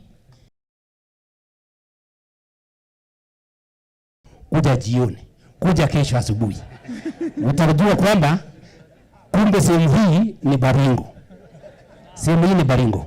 Lakini haya tutakabiliana wakati huo ambayo itakuwa ya boundary review. Side ni kwa mheshimiwa huko Chagaia. So sisi ndiye viongozi. Mkitengeneza program mtuongeze ili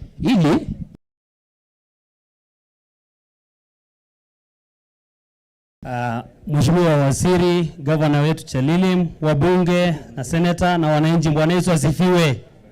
Kwa majina naitwa Mheshimiwa Gilbert Ngetich kutoka Elgeyo Marakwet County Assembly. Tumefika hapa ili tuungane wote kwa hii conservation ya wetlands. Pia waziri, niko hapa ili kukukaribisha Elgeyo Marakwet during World Environment Day, ukuje huko tufanye conservation. Normally brings havoc during rain season, so come to Elgeyo Marakwet, we do conservation of escarpment. Thank you and may God bless you. Waziri, Governor, viongozi na wananchi, Bwana Yesu asifiwe. Amen. Kwa majina naitwa Honorable Eda Rotich, natoka Elgeyo Marakwet, that is the county with the highest tree cover, na tumekuja environment. Kama umeona, I'm the champion of environment in Elgeyo Marakwet. Last year nilipanda miti 5,000 and this year I'm sure nitapanda 10,000. Waziri, karibu Elgeyo Marakwet. Thank you.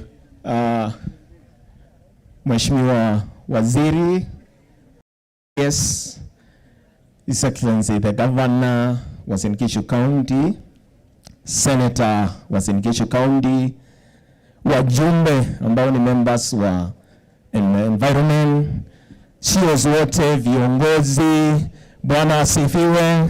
Tusalimiane, Bwana asifiwe. Members wa CFA, kukaribisha Tarakwa Ward, KESSES Sub-County, UASIN GISHU District. Mheshimiwa Serma, wewe ni senior kwangu na wewe unajua historia ya area hii vizuri sana. Let me just give a very brief history. In 1988, tulikuwa Timboroa mahali helikopta yako CS imeshuka na sherehe kubwa ilikuwa hapo, na naamini tulikuwa na DC from Baringo anaitwa Philemon Mwisaka. UASIN GISHU tulikuwa na DC aliitwa Chelanga. That was when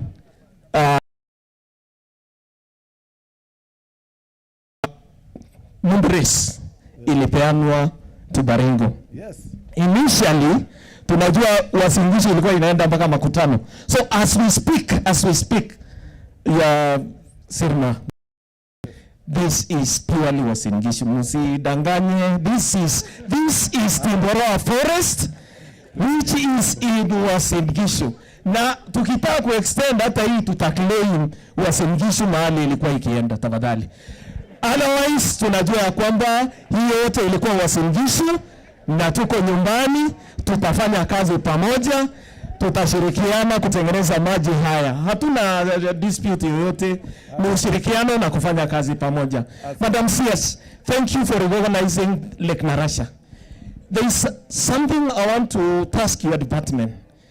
On a serious note, this Lake Narasha has a very unique history, and I want you to take your time. Na nimeona hapa kuna environmentalist, kuna watu ambao wanachunga mazingira, watu wasomi, people from Dr. Chumo, people from very high institutions. Nataka research ifanywe. The relationship between Lake Narasha and Lake Victoria,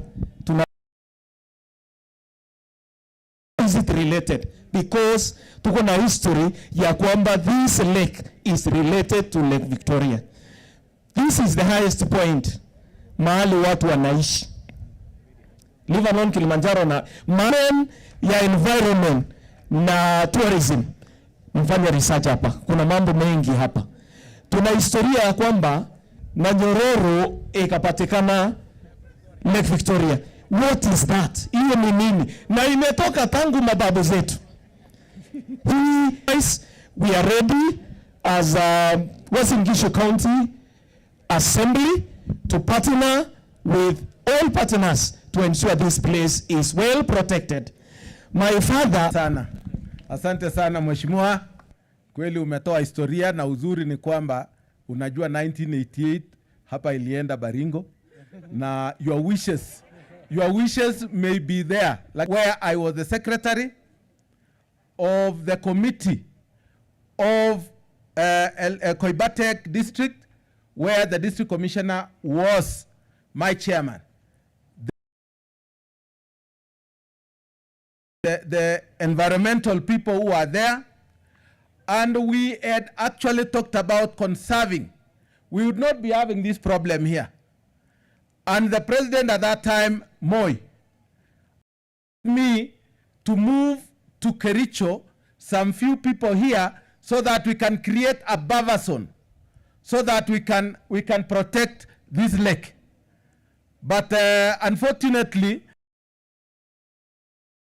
members of parliament from Kericho side, and they actually said no, they never allowed us, and that is why we are in this position. This lake, we would have even gotten land near here. The land imekatwa baka mtoni. So we would have arranged so that we can have another, some space so that we could plant trees. But if you have money, you would have expected. I have that report, and that report would have made a big change. Secondly, again, is we are going to support all of, and I told you, don't worry about our boundary issues. You come, we are welcoming you, Waziri, because we respect you, and we know you are our environment and forestry minister, and therefore you cover this country. These are the issues tutamaliza peke yetu hapa. Nafikiri hiyo si maneno ya kuongea hata. Hiyo ni mambo yetu, lakini historia iko, na mimi ninajua nimezaliwa mbele ya wengi hapa. I am older than even Chelilima, I'm sure. Mandago is a young boy and others. So all these people are young to me. So unajua mtu iko na umri kubwa, si ndio lazima wenye ambao wanakuja nyuma yake lazima watii. Si ndio? So jameni, tusisumbuane kwa mambo ya umri, kwa maana niko na historia mingi. Yes. So the other issue is I want to ask the NGOs. As you try to do your best, let us not only benefit what you get. Let us benefit the people who live near where you want to develop. Involve us, because we are the custodians and we are the people who can make life easy for most of these lakes. We have a similar lake just down here. Nyinyi mnajua Sosit? Mnajua Sosit? It is a hill here. We have tried actually to get water ourselves, and I want to commend Mandago that he came and took the water from us. Mimi naheshimu yeye kwa sababu mimi nimejaribu kupandisha hii maji kufika ile mlima. We have a pipeline from here all the way to ile mlima ya transmitter station. Naitwa Momoniat. Tuko na tangi kubwa lakini hatujafikisha maji. Imekuwa ngumu sana because tunaweka generator haifikishi, tukalete stima ikatupatia bill ambaye haiwezekani. So all of this area where I come from, because you know, Waziri, I'm just 4 kilometers from here, 5 kilometers from here.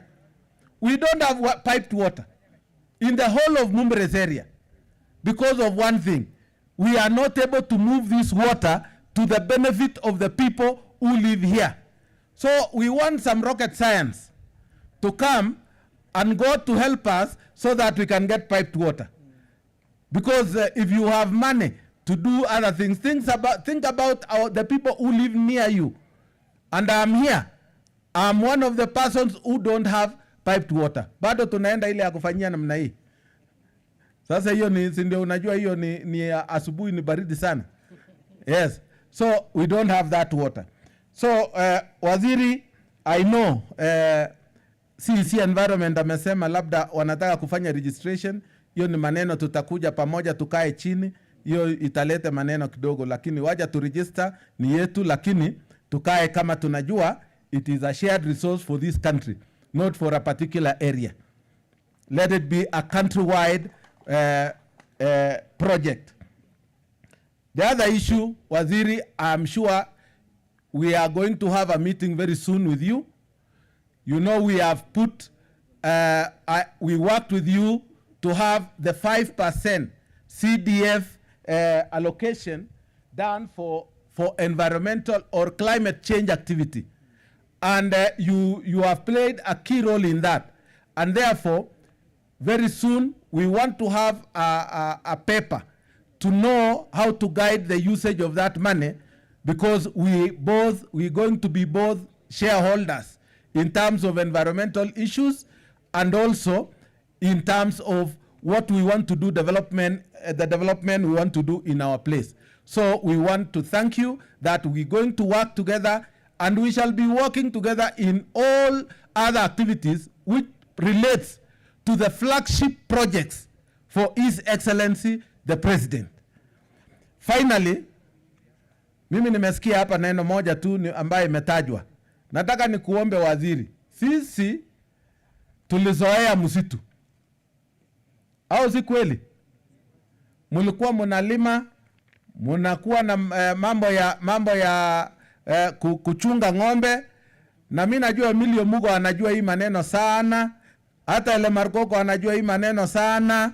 Alafu saa hii nyinyi hamuna wafanyikazi.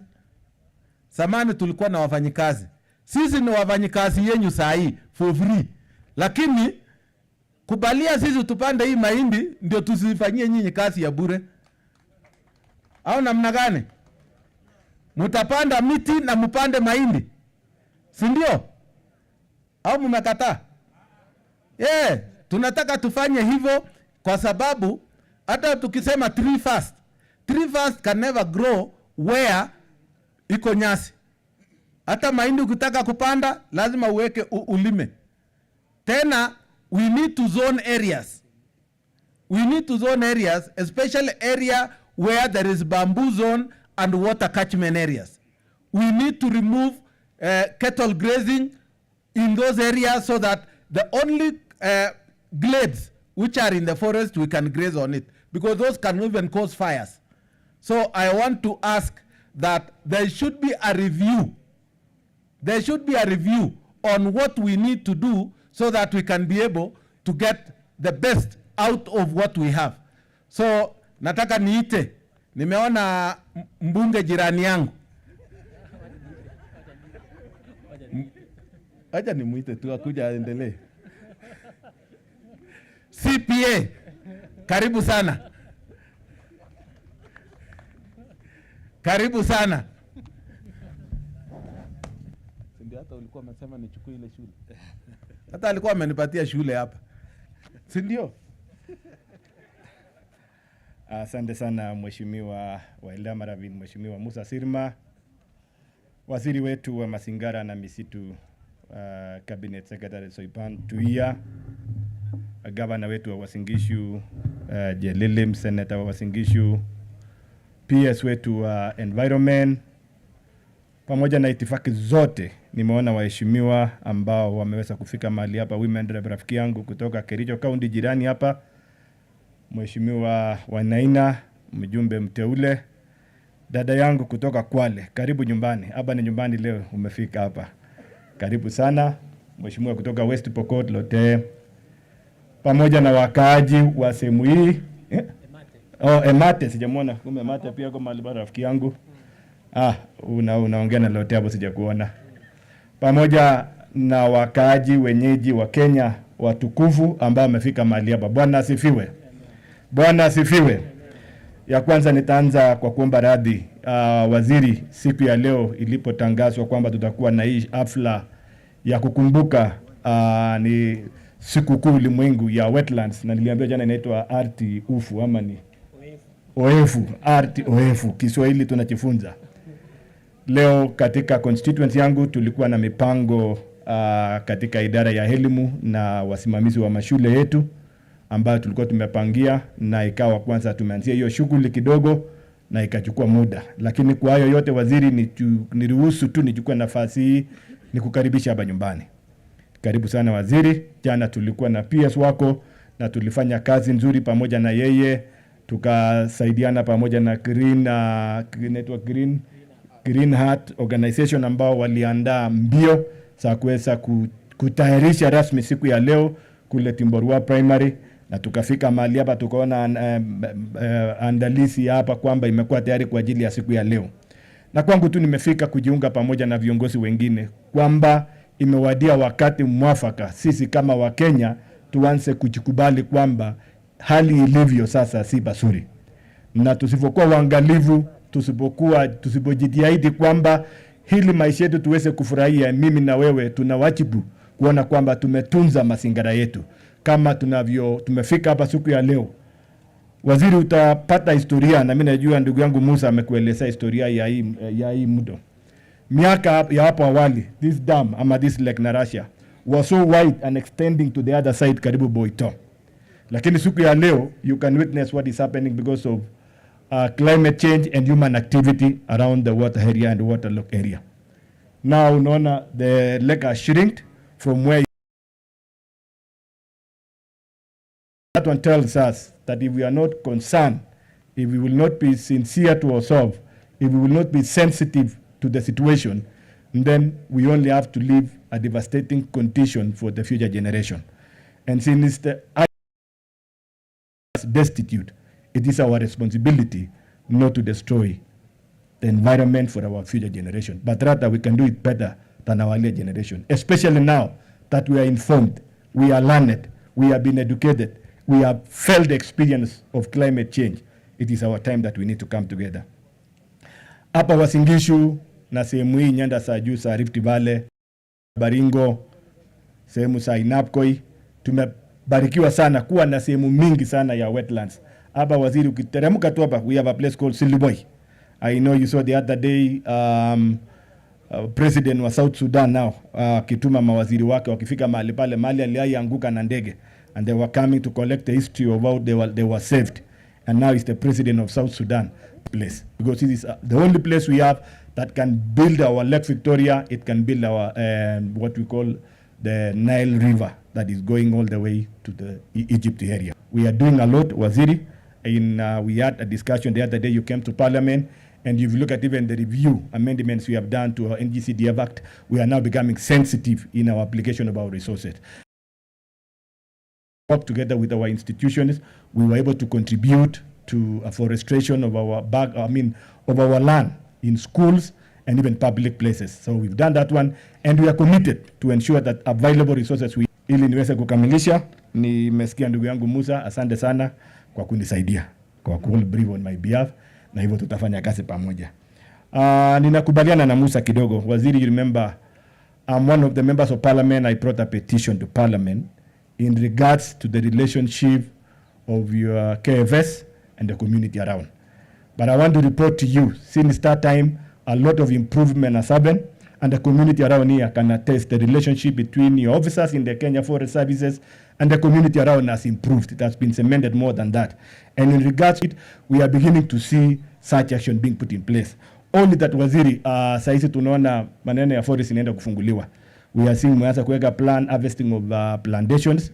We are still only calling on you. Na private sectors, kina reply kina nane, ambao they are using this natural resource to make profit.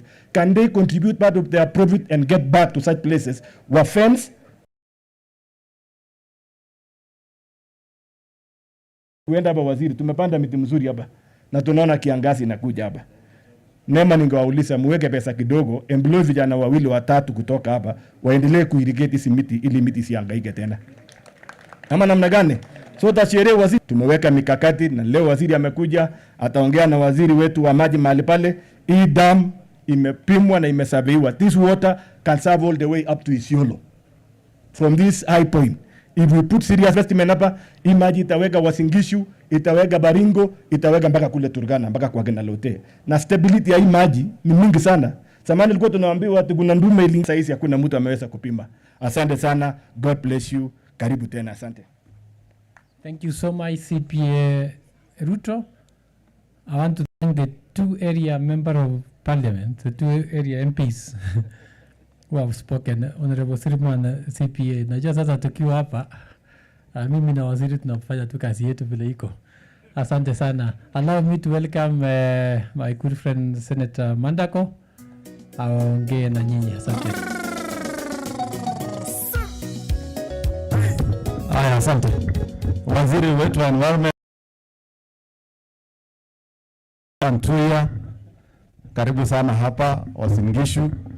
PS wetu Bwana Festus Ngeno, Governor, viongozi wenzangu na watu wote wa hapa Timboroa, mjambo.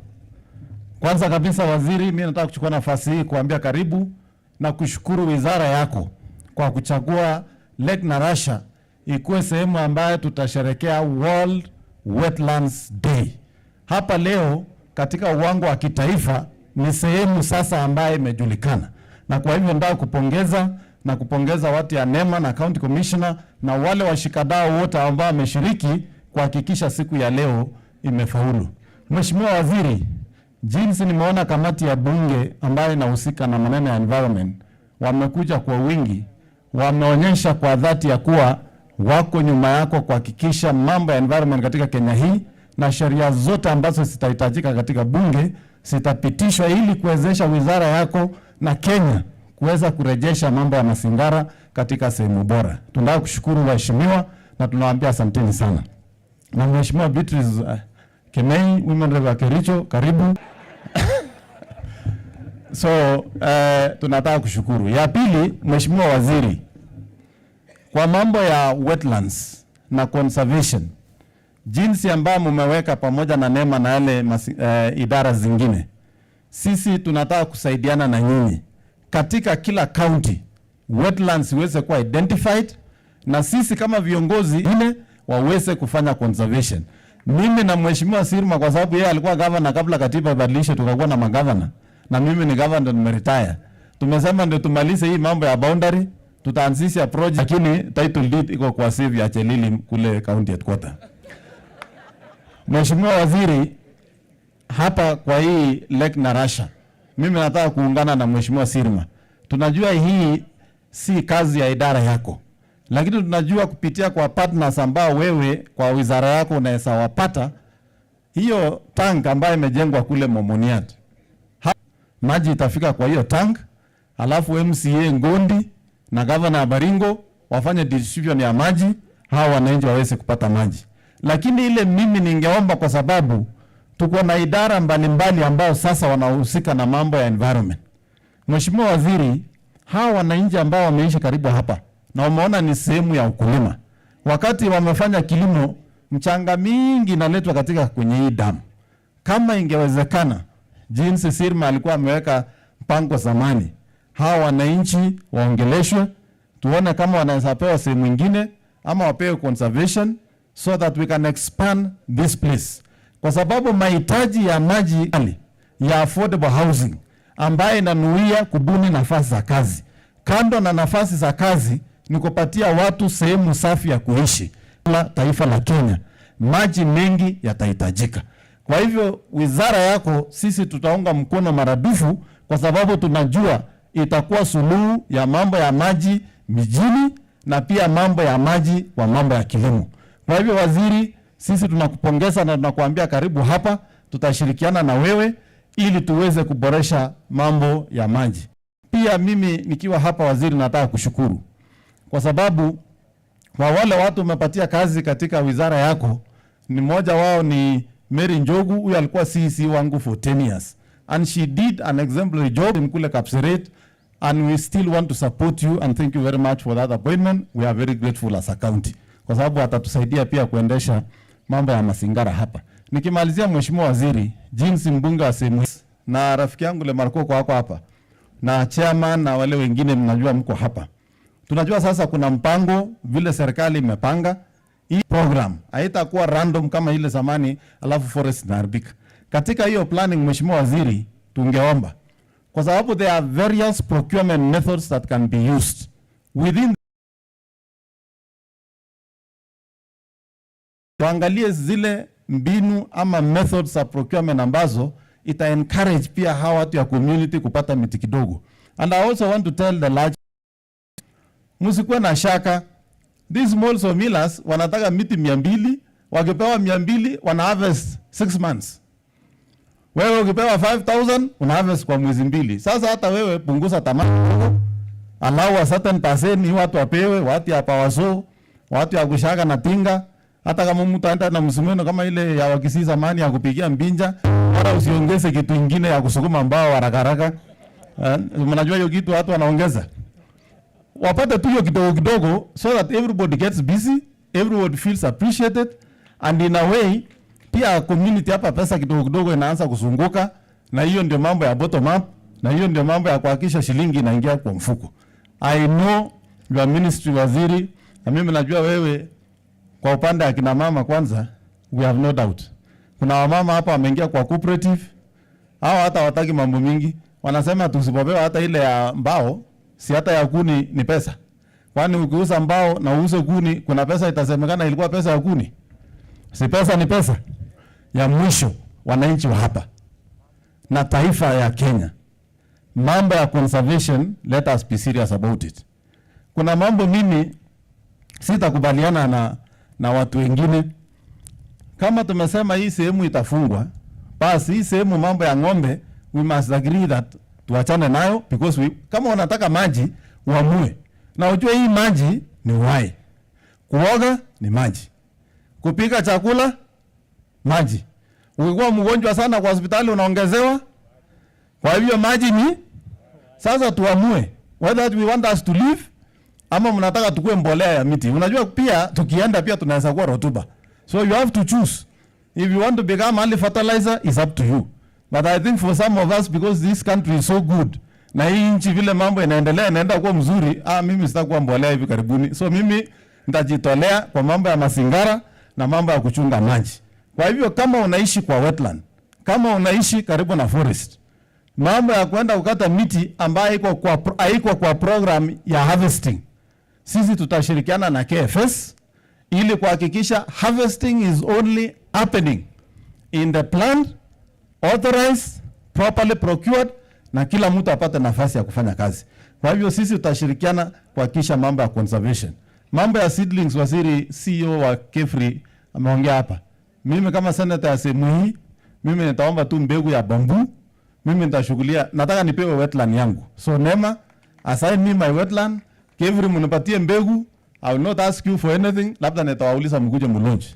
Lakini ile MOU tutaandika, siku ile bambu itakuwa harvesting program priority ya kwanza, mimi na wale tulipanda. Asanteni sana na Mungu awabariki, na tunawakaribisha wa International Wetlands Day. Asante sana PS na NEMA, DG, County Commissioner na wale wote wamehusika. Emilio, nimeona kweli 40 years hapana kidogo, hata vile unakaa kama umechangia environment kwa muda mrefu. Na Chumo na wale wengine, asanteni sana na Mungu awabariki, na tunawakaribisha ili mtembee sehemu hii. Wala mtakuwa tukimaliza, wala muende Nairobi, please. Tunaweza wapeleka muone nurseries, all these NGOs, we can show you where to support.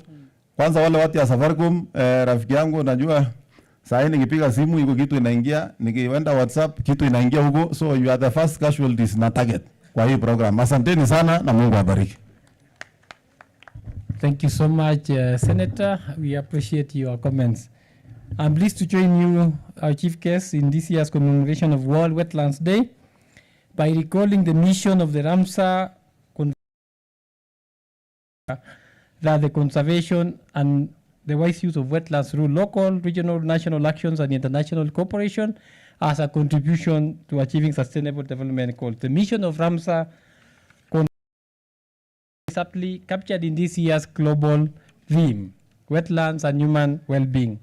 It need not to be gainsaid by for policymakers, planners, decision makers, and stakeholders that human well-being depends on the benefits provided to people by ecosystems, some of which come from health wetlands.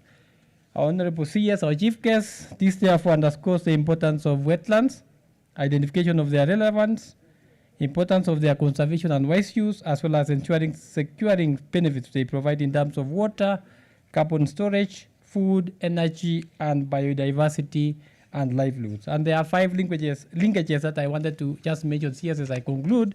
One is the relationship between water and wetlands, watu wameongea juu yake, the relationship between climate change and wetlands, the relationship between livelihoods and relationship between health and wetlands, and the relationship between land use change, biodiversity, and wetlands.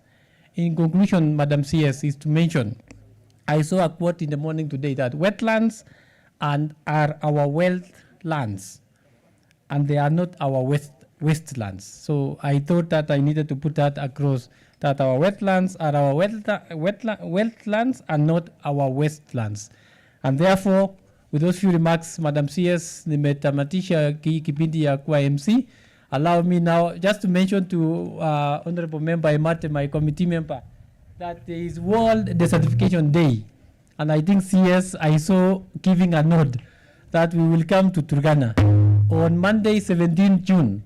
That is the world. Last year we were in Kitui for the World Desertification Day. So hatujawasahau, inaitwa World Desertification Day.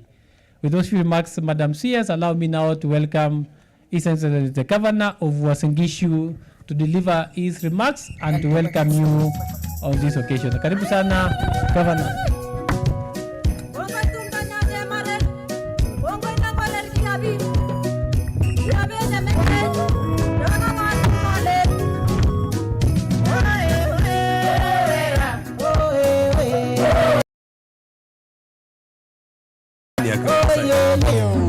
Thank you very much.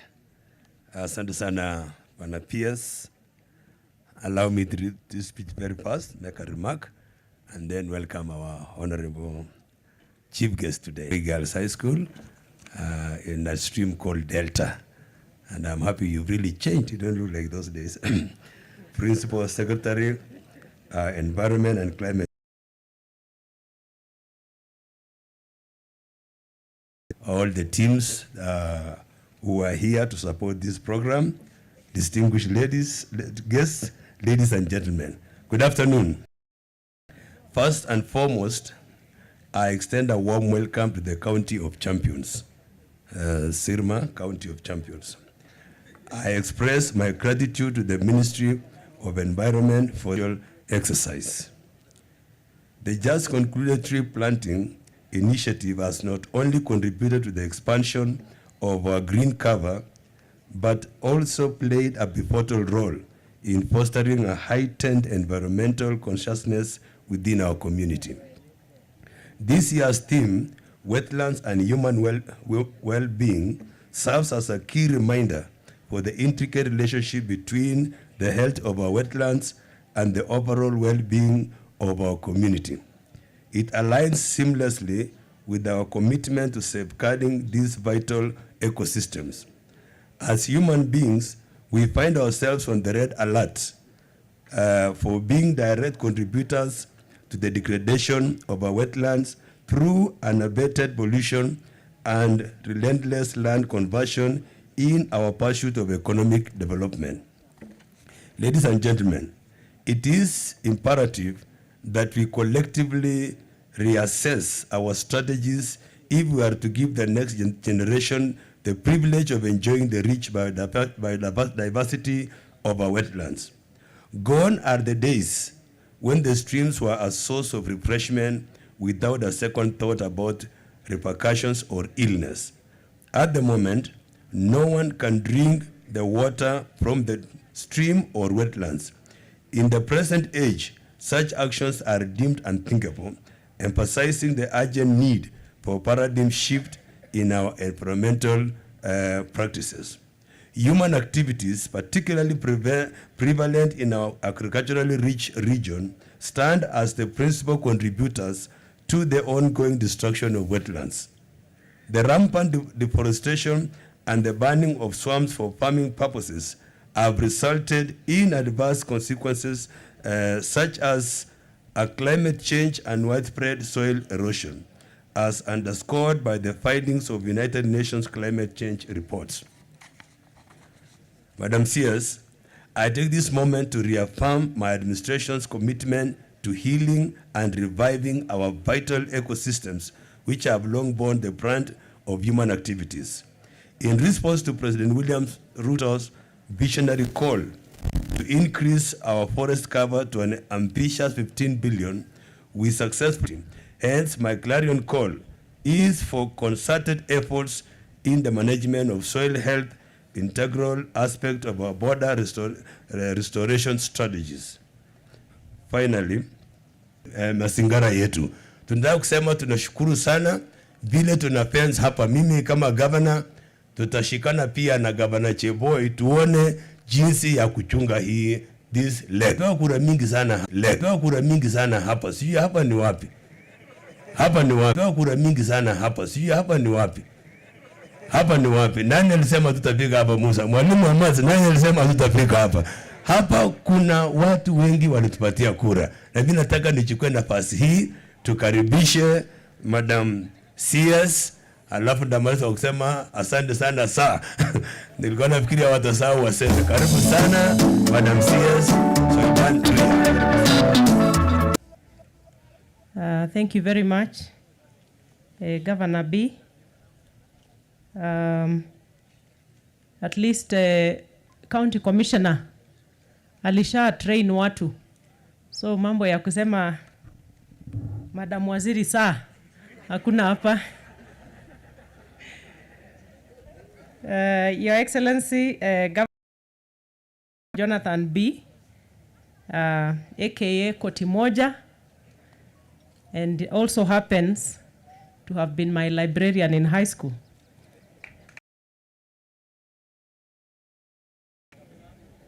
Na tuko hapa. Mheshimiwa Senator of this great county, Jackson Mandago, who was also my classmate in the Senate for 1.5 months. Ndio maana ananiita Senator.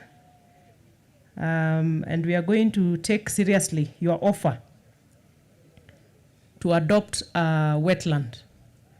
I hope the CCF and DG NEMA, I will want that report on Monday on which wetland you have assigned to Senator Mandago. It's a very, very important gesture for me.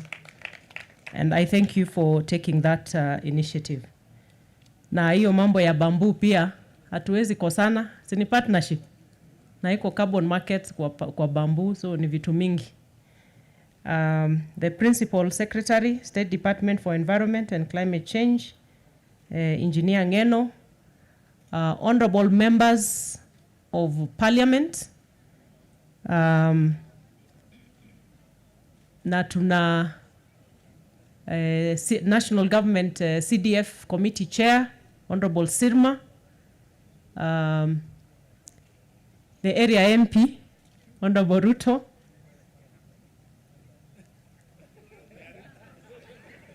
nimeharibu, and the very esteemed members of our Committee for Environment of the National Assembly. I really appreciate your presence here. It gives us a lot of encouragement as a ministry. And I was just telling my DGs and the PS that I'm happy to see members of Parliament working with us in a very collaborative manner. That is the only way we can sustain what we want to do. Na Mheshimiwa Beatrice Kemei, you did a very good job as PA to the chair, so nitamwambia that you represented him very well. Na pia Mheshimiwa Joseph Wainaina, who is also one of the members of Parliament from this county. The County Commissioner of UASIN GISHU County, Dr. Edison Nyale,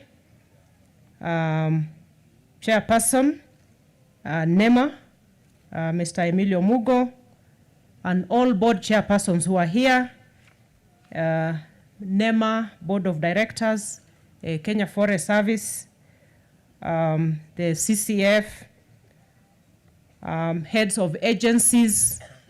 I've also seen a number of non-governmental. Mko salama? I'm very happy and delighted to join you today on this very beautiful site for the 21 well-being.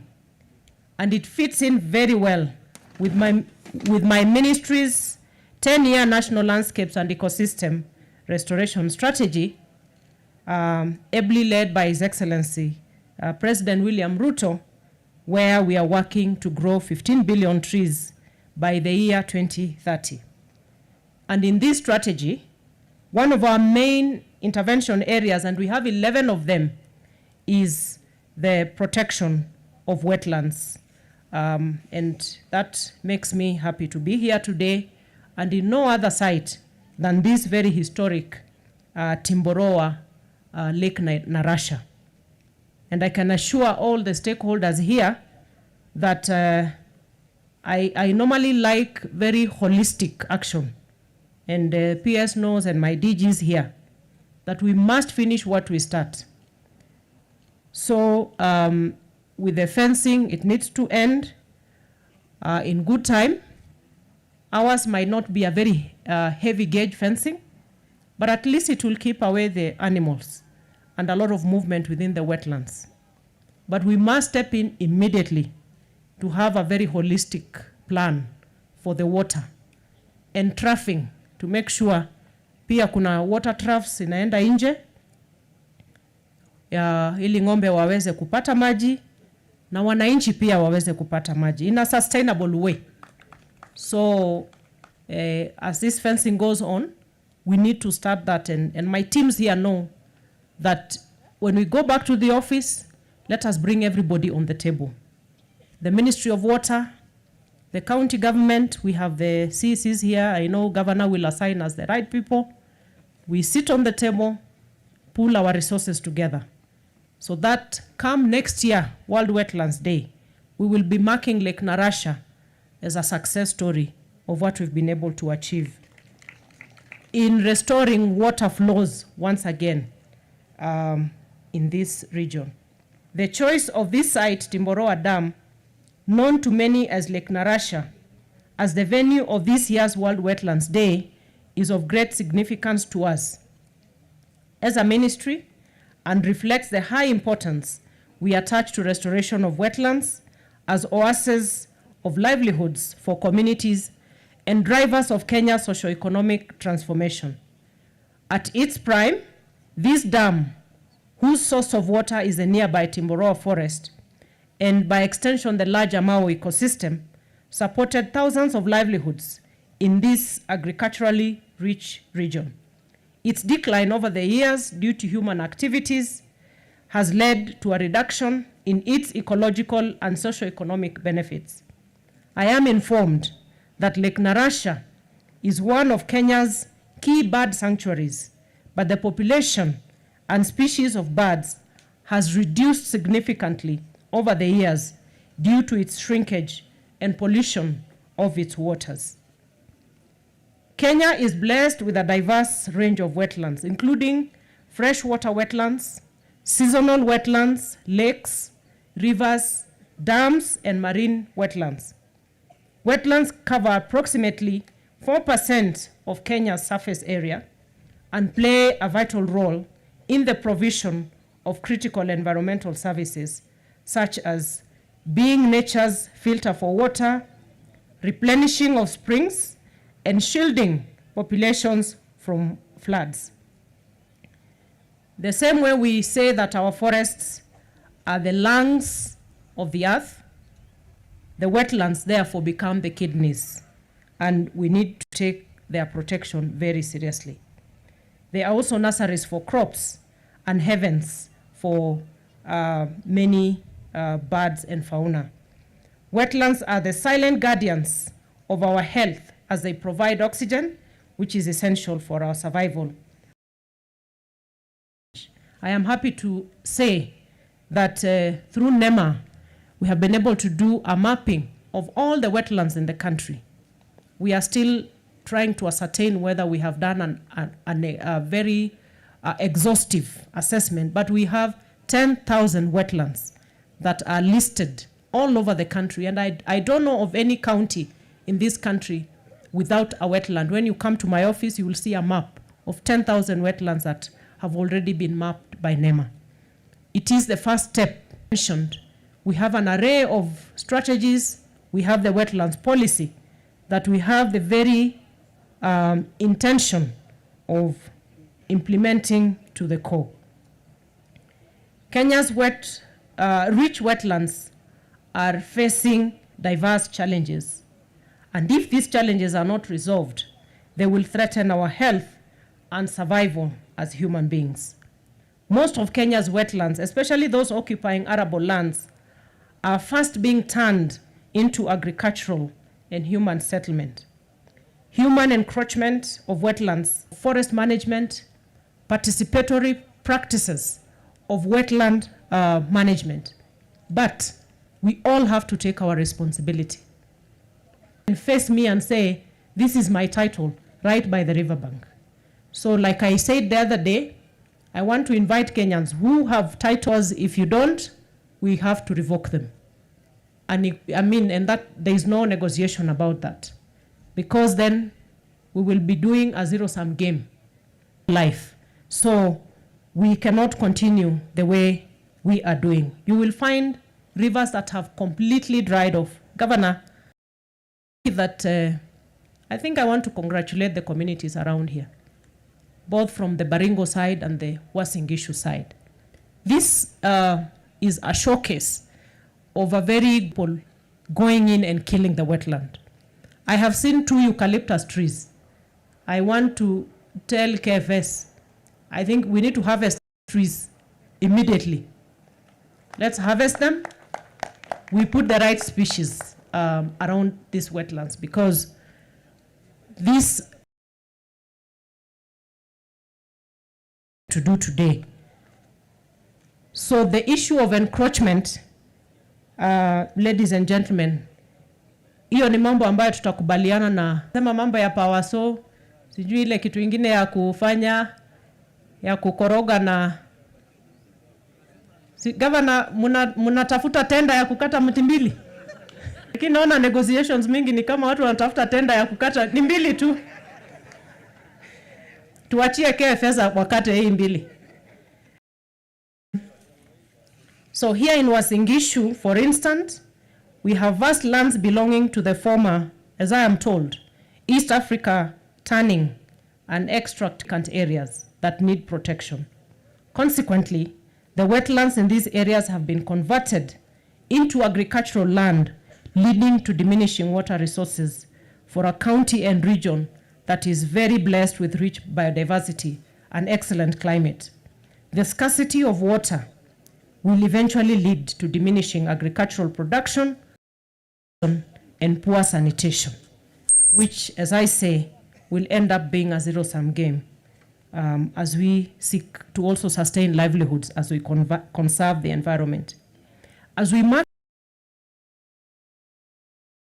the end of February 1971, when the Convention on Wetlands of International Importance, that is the Ramsar Convention, was signed in Ramsar in Iran, community,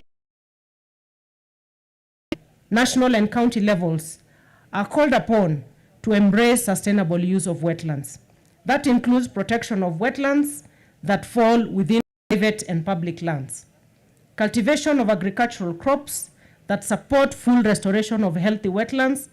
I'm told arrowroots do very well as conservation crops. Of course, bamboo is one such species that we should encourage to be planted around the wetlands, because they provide purification,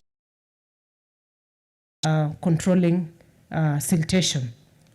As a ministry, as I said, we're implementing the 15 billion tree strategy, which is a multi-stakeholder, cross-sectoral, sustainably address Kenya's environmental and biodiversity challenges through the whole of government, whole of society approach.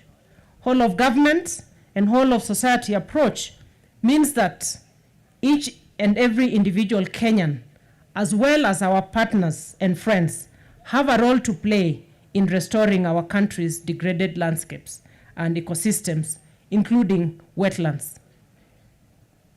When we talk about 15 billion, watu wakisikia 15 billion, it sounds so monumental, you know, like insurmountable. But if you do the math and just divide 15 billion by the minimum of 50 million Kenyans, it translates to 30 trees per person per year, and only 300 trees per person in 10 years. And our small girl, Sasha, who spoke here, she said she has planted 100 trees already, and she's only 5 years old. Tumpigie Sasha makofi. Sasha amesema at 5 years she has planted her 100 trees. And we are only requiring that you do 30 the whole year. Jameni, siyo inawezekana? Na ni kupanda kwa forest, in your own backyard, in your farm, hata tukitoa zile buffer zones, in our own farms. Please don't wait for government, don't wait for the ministry to be the one to do this. Let us all take responsibility. And again, I thank Governor Mandago. Let us have so many of us coming forward. It is a simple act of supporting life, not just for you, because if we destroy the environment, we all perish together. If we sustain it and protect it, then it saves all of us.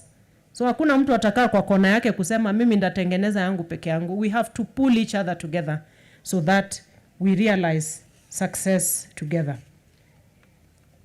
As you may be aware, the national government works closely with county governments on environment and biodiversity conservation through tiered intergovernmental frameworks, including the county environment committees that are chaired by county executives responsible for environmental matters. At the national level, our ministry works closely with the Council of Governors. Within national government, the ministry works with sister ministries through climate change units established in all ministries. It is through this whole of government, whole of society approach to climate action that my ministry, working with the National Treasury, was able to develop the Financing Locally Led Climate Action FLOCA program, the 5-year, $297 million World Bank supported initiative that county governments received the first tranche of 7.3 billion Kenya shillings to support climate action in counties. And this is an example of how we can pull together, and I'm happy to say that we are finalizing commitment from the Council of Governors that this FLOCA money, 20% of the FLOCA money, will go towards supporting our ecosystem restoration program. On the side of the members of parliament, and has been said by the chairman of the CDF committee, Honorable Sirma, tumeshikana na members of parliament, we have worked together, we have done kamukunjis, tukakubaliana CDF tuweze enhance ile amount ambayo inaenda kwa conservation, ecosystem restoration.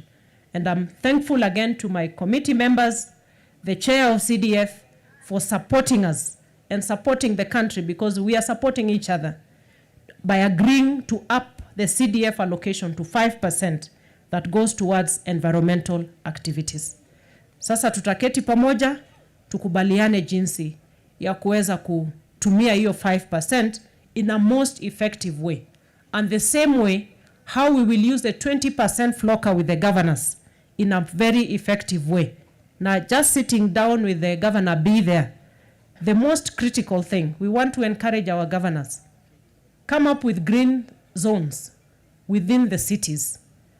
Urban greenery, that is one priority. And number 2, intensive propagation of seedlings within those green zones. And I'm happy that you have connected me with your CEC, and we will be assured that we will follow up so that we sit together. You have KESSES in your county, you have NEMA in your county, and we are moving to a place where Hakuna kazi ya KFS na ile ya NEMA. We are all pulling in the same direction. So please, Governor, bring the county environment committees together. The national government administration. We have targets for everybody. I'm sure, County Commissioner, you know the targets for you, from your chiefs up to your level of how many trees you're supposed to grow. And through these county environment committees, where the national government, the NGAOs are represented, the governor, KFS, NEMA, when we sit at the county level, then we can be able to actualize the flock allocation with the members of parliament through schools. We can then also actualize the 5% that we have all agreed together. Na kuna mambo ya carbon credit. Tumemaliza sheria. One of the main things we did last year is to amend our Climate Change Act so that Kenya can move in step with the rest of the world. To institutionalize carbon markets framework. We are finalizing the regulations again with the support of members of parliament. Ili tukiambia wananchi watusaidie katika conservation ya misitu na wetlands, there is something in it for them which translates to a livelihood support. Na hiyo moja ni carbon markets.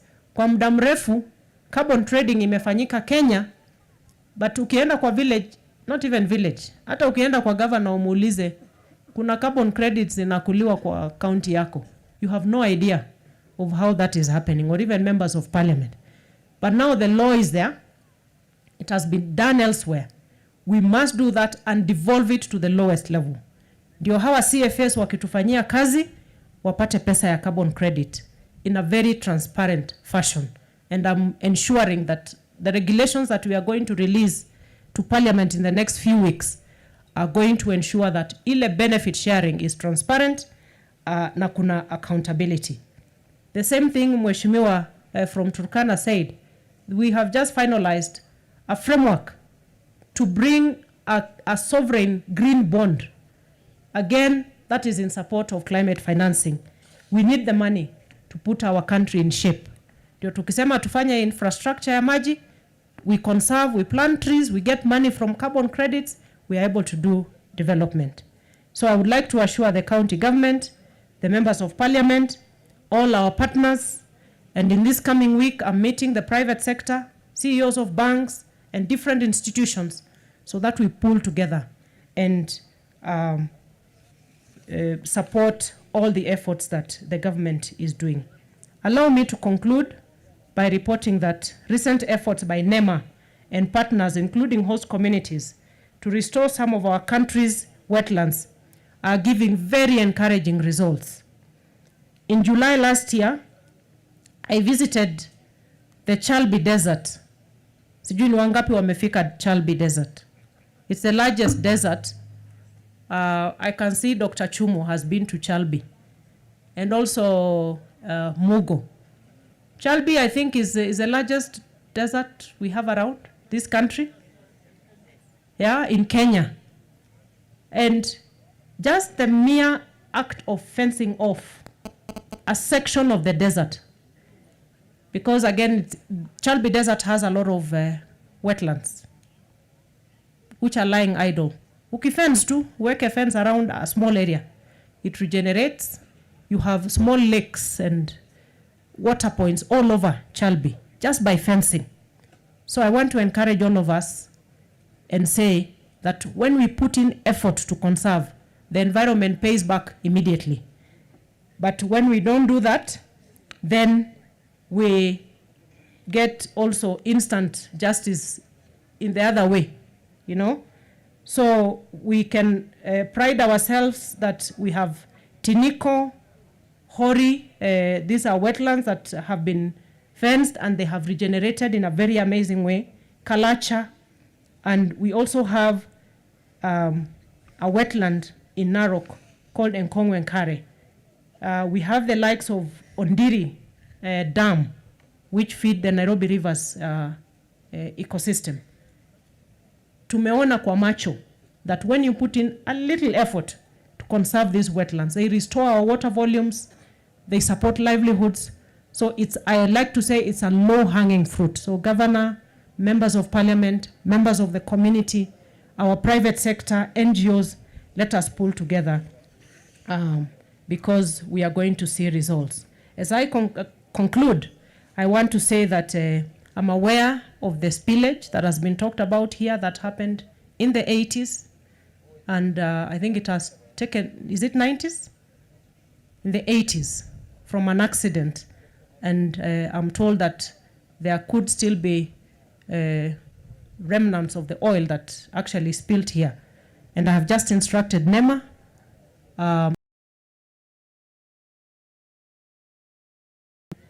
just like we did with the Q wetland. I would like the teams to come back here, do the necessary testing in record time. I don't think that will take time. So that not extending to the water that the communities are drinking, but beyond that, to clear that spillage and make sure that the quality of water that we will be dealing with is then safe for consumption by the communities. Mambo ya boundaries itaongelea. Mambo hiyo ni local, hiyo ni maneno local, but I can assure you, hii maji tuta make sure it has no boundaries. It must serve the people of Baringo, the people of Uasin Gishu, and I will assure you, hata itaenda kwa watu wa Kisumu. Ile story nimesikia hapa, kuna vile hii maji iko na maneno. Yeah? So, hata hiyo mambo ya boundaries tukizika hapa itaenda iende Lake Victoria na ipotee kabisa. Tushikane pamoja, we conserve this lake. So we have to come up with a joint enforcement plan. I will reach out to, like I said, we will have a meeting back in the office with all the stakeholders, including the water ministry. And we have a lot of partners supporting us on various projects. I think this is one that is very easy, that if effort is put in here, fundraise, bring everybody together, we will make sure that everybody has water to drink. Communities wetu na washukuru kwa sababu ya kuendelea kushikana mikono na sisi. Community Forest Associations, asanteni kwa ile kazi mnafanya na tutaendelea kutafuta ushirikiano mwema, na nimesikia community wakiongea hapa wakisema watafuata masharti ya Kenya Forest Service. Tafadhali tufuate. Kwa sababu tukisema tuwapatie mfanye pelis ama ile shamba system, alafu mtu anaingia forest na tractor, hiyo ni pelis kweli? Hapana. So inaharibia kila mtu. So for now, Mheshimiwa Sirma, unfortunately, story ya mahindi sahi hapana. Kwa sababu tumeenda mahali zingine, hata let me not even mention places because we've had a very nice function. Wacha nisitaje ni wapi. Mahali unakuta tractor ndani ya forest na mtu anasema ni pelis.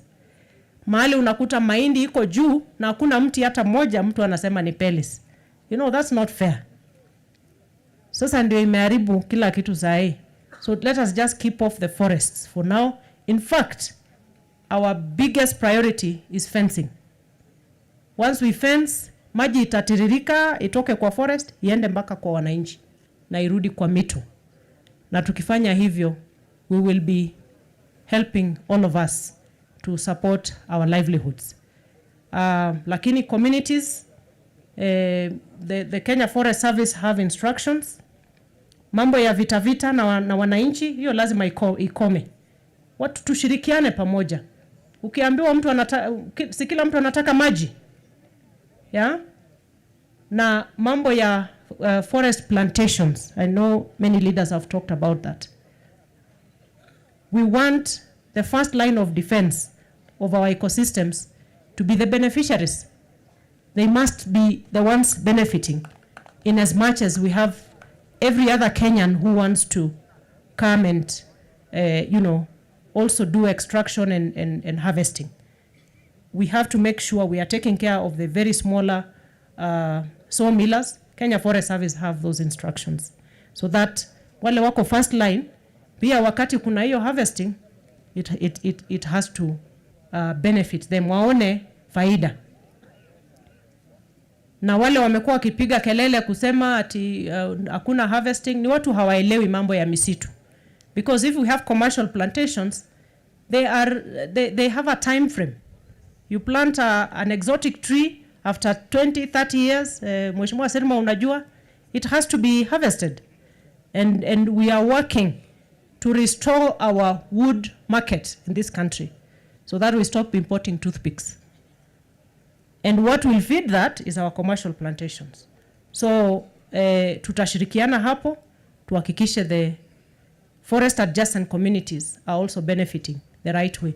Na watu wa carbon watakwambia mti ikioza kwa msitu it emits a lot of carbon into the air. So it is defeating even our efforts to reduce carbon emissions. So mambo ya moratoria, sisi as an administration of His Excellency William Ruto, moratorium does not help. We are going to enhance enforcement like we have employed many rangers. We are going to make sure that the relationship between the communities and Kenya Forest Service is thriving so that we make sure that we don't have pia wakora ambao wana take advantage wanaingia pale na kuharibu misitu. Na tukishirikiana vizuri mambo ya kuharvest miti kila mtu atafaidika. Na ile manufaa inatokana na kuhifadhi misitu itafaidi kila mtu. Asanteni sana watu wa Uasin Gishu County na wa Baringo County. Mungu awabariki sana. Tutaendelea kushirikiana. Governor na pia watu wa Elgeyo Marakwet wamesema we will come there to make sure that we are all on the same page. Hakuna vita kwa sababu hii ni mambo ya maisha, ndio tutembee pamoja. Ninaelezwa ya kwamba kuna some awards ambazo zitapeanwa kwa wale watu fanya vizuri kwa mambo ya conservation. So nitamuita PS aweze kutuendesha kwa hiyo awamu kwa kifupi sana, alafu tuweze kumalizia. Asanteni sana. Inko beruro Jehova. Nimesema vizuri? Asanteni sana. Tumpigie makofi ya wa Cabinet Secretary Honorable Soipan. Asante sana waziri kwa kutuendesha vizuri. As we transition to the next stage, I want to invite Ms. KESSES. Ako wapi? For the yes, Ms. KESSES, yes. Kuna shairi iko hapa. Tufanye hiyo as we get the award ready. I'll do that responsibility with the sense of the governor. Karibu sana.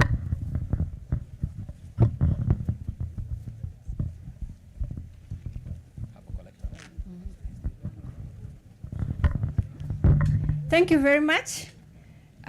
The Cabinet Secretary, Minister of Environment, Climate Change and Forestry, Honorable Soipan Tuya, the PS, Engineer Festus Ngeno, Governor, Honorable Jonathan B., Senator, Honorable Jackson Mandago, Board Chair NEMA, Mr. Emilio Mugo, the Director General NEMA, Mr. Mamo Buru Mamo, the Chief Conservator of Forests, Kenya Forest Service, Mr. Alex Lemarkoko, and all protocols observed.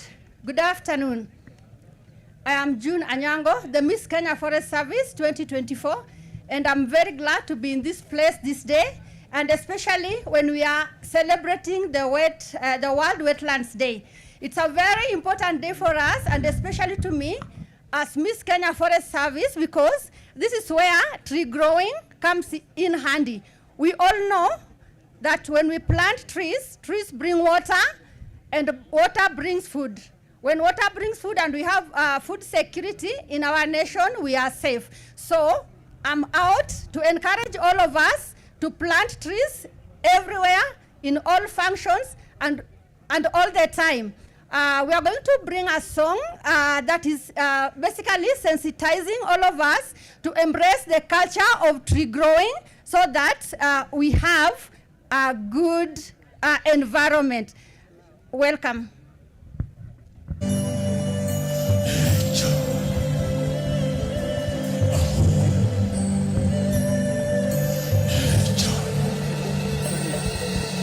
Mtopanda mti, mti huleta mto. Volume kidogo DJ. Mto huleta chakula.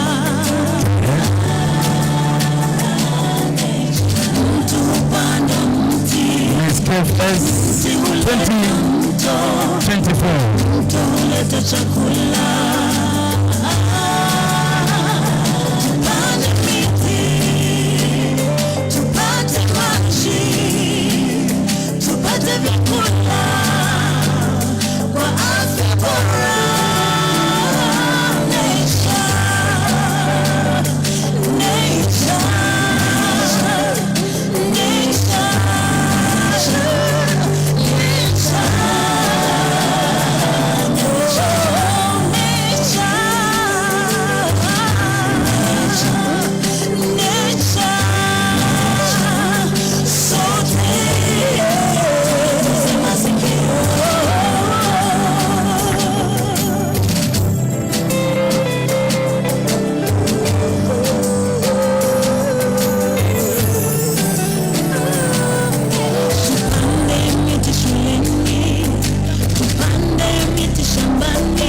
Spicing up the whole thing.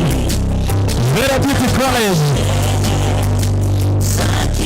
A real example of how to conserve the environment. Wonderful. Miss KFS 2024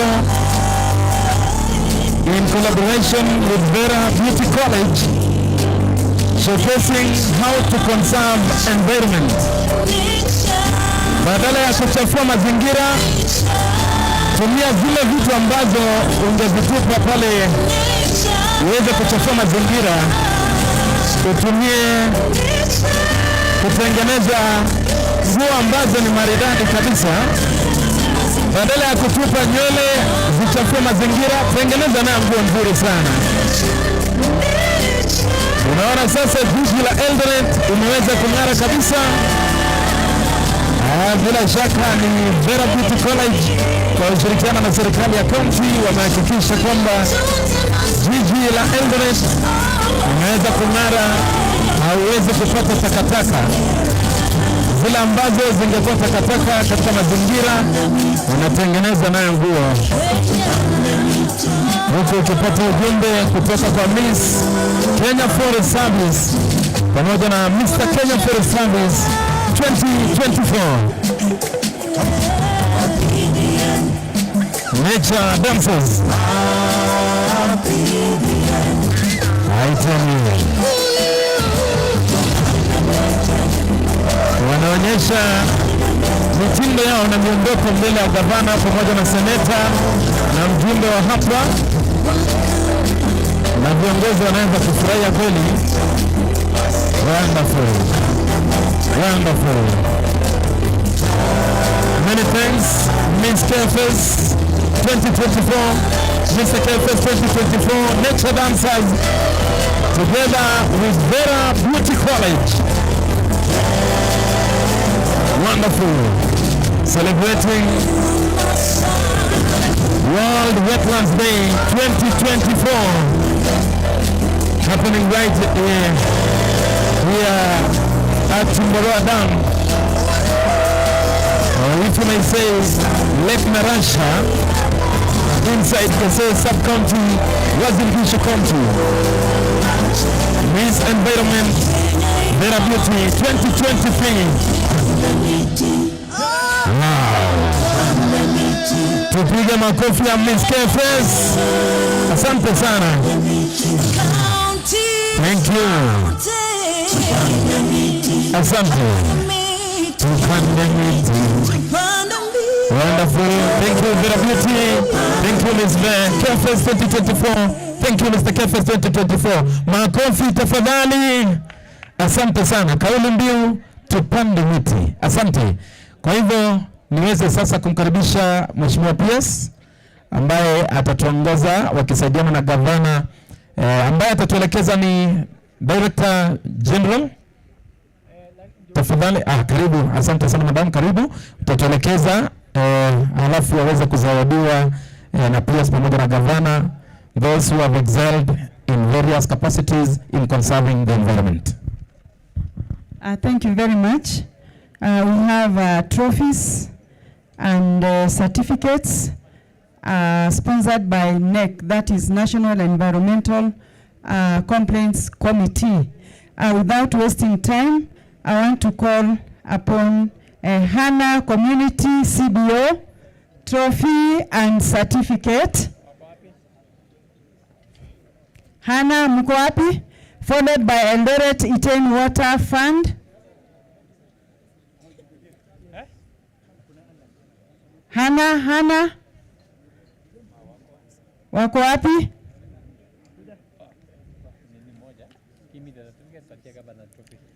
Haya, nendeni pale, nani anapewa ya Hana? Haya, sawa. Eldoret Iten Water Fund. Eldoret Iten Water Fund.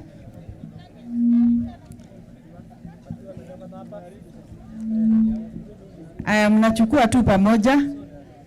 Green Earth Organization. Green Earth. Wapi huyu mrembo wetu? Green Earth. If you know you are going to be awarded, please kindly come closer. Green Earth. Then UASIN GISHU Waste Management Association, followed by X Generation Youth Group. Green Earth. Where's Green Earth? All those who are going to be awarded, please kindly come close. Green Earth. Green Earth. Mko wapi? Very well. Aya. Then we have UASIN GISHU Waste Management Association. Mko wapi? UASIN GISHU Waste Management Association. Na tuweze kuwapongeza kwa makofi ya Green Earth tafadhali. Wali organize a very UASIN GISHU Waste Management Association. I'm very proud of you. We started with you na naona mnaendelea vizuri. Kabisa. Then we have the X Generation Youth Group. X Generation. Wonderful. Hawa pia tulianza na hawa na bado naona wanafanya kazi nzuri. Asanteni sana, keeping the fire burning. Now the next category. Next category, we have certificates. Number 1, PS Engineer Ngeno, 5 kilometers winner. Wow, let's appreciate the PS tafadhali. Alikimbia jana 5 kilometers na akaweza kuongoza. Makofi ya PS tafadhali. Congratulations to you. The honorable PS. Ondiri Wetland, Friends of Ondiri. I saw him. Ako wapi ama ameenda? Ondiri. He's here. Haya, harakisheni. Tumefanya kazi nao sana huko Kikuyu. Thank you very much. We appreciate you. Then we have men 10 kilometer, Leonard Diego. 10 kilometers. Followed by women 10 kilometers, Joyce Biwot. Where is Joyce Biwot tafadhali? Leonard Diego. Joyce Biwot. Mashujaa wa 10 kilometers tafadhali. Leonard Diego. Aya, men 5 kilometers. Leonard Diego is here. Diego amekuja, asante. Tuweze kumpongeza, aliibuka mshindi katika kilomita 10. Women wapi Joyce? Joyce. The winner of 10 kilometers, Hillary Komen. Hillary. Aya, we have women 5 kilometers. Florence Jepkemboy.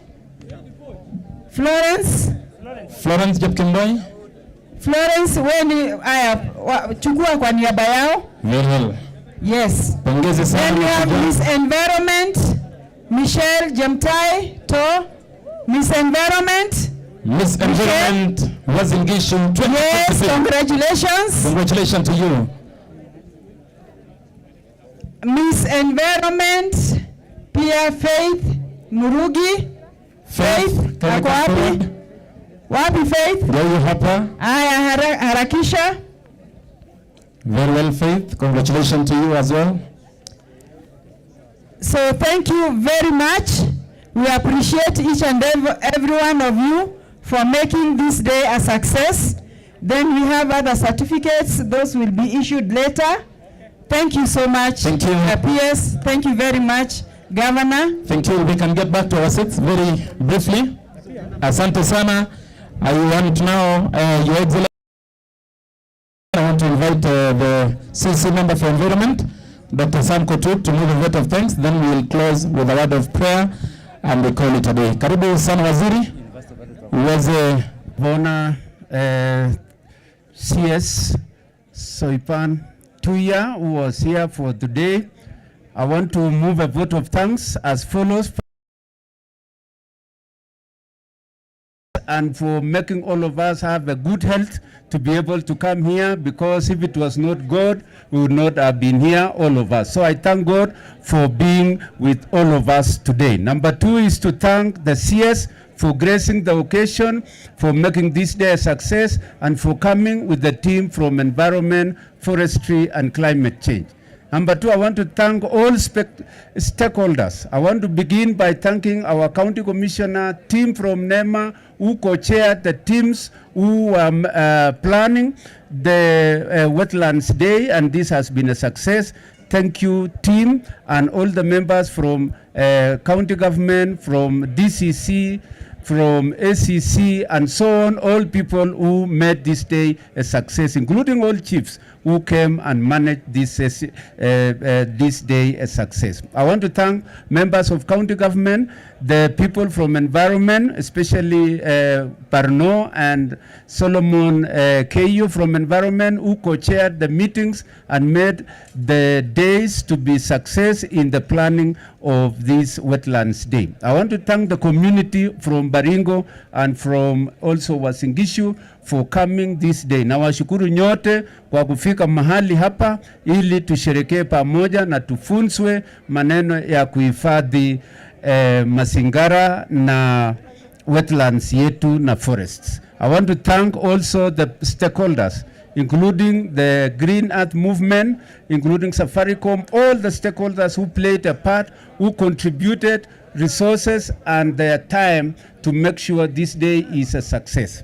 I want to also remember the political governments of all the MPs who are here, MCAs who are here, our senator who is here, and above all, governor who hosted this occasion is the person who really made a success in the UASIN GISHU County Government. So I want to thank all of you. God bless you. Let's meet again next year. I hope the Wetlands Day will still be in UASIN GISHU. Asante sana, Mungu awabariki. Thank you so much.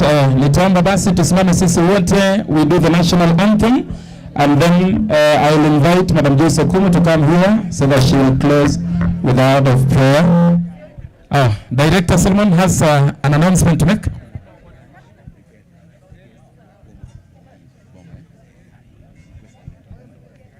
Madam Joyce Okumu, kindly come forward. Tusimame kwa wimbo wa taifa. Kama una kofia ambayo si rasmi, tafadhali naomba utoe, tuimbe wimbo wa taifa, national anthem.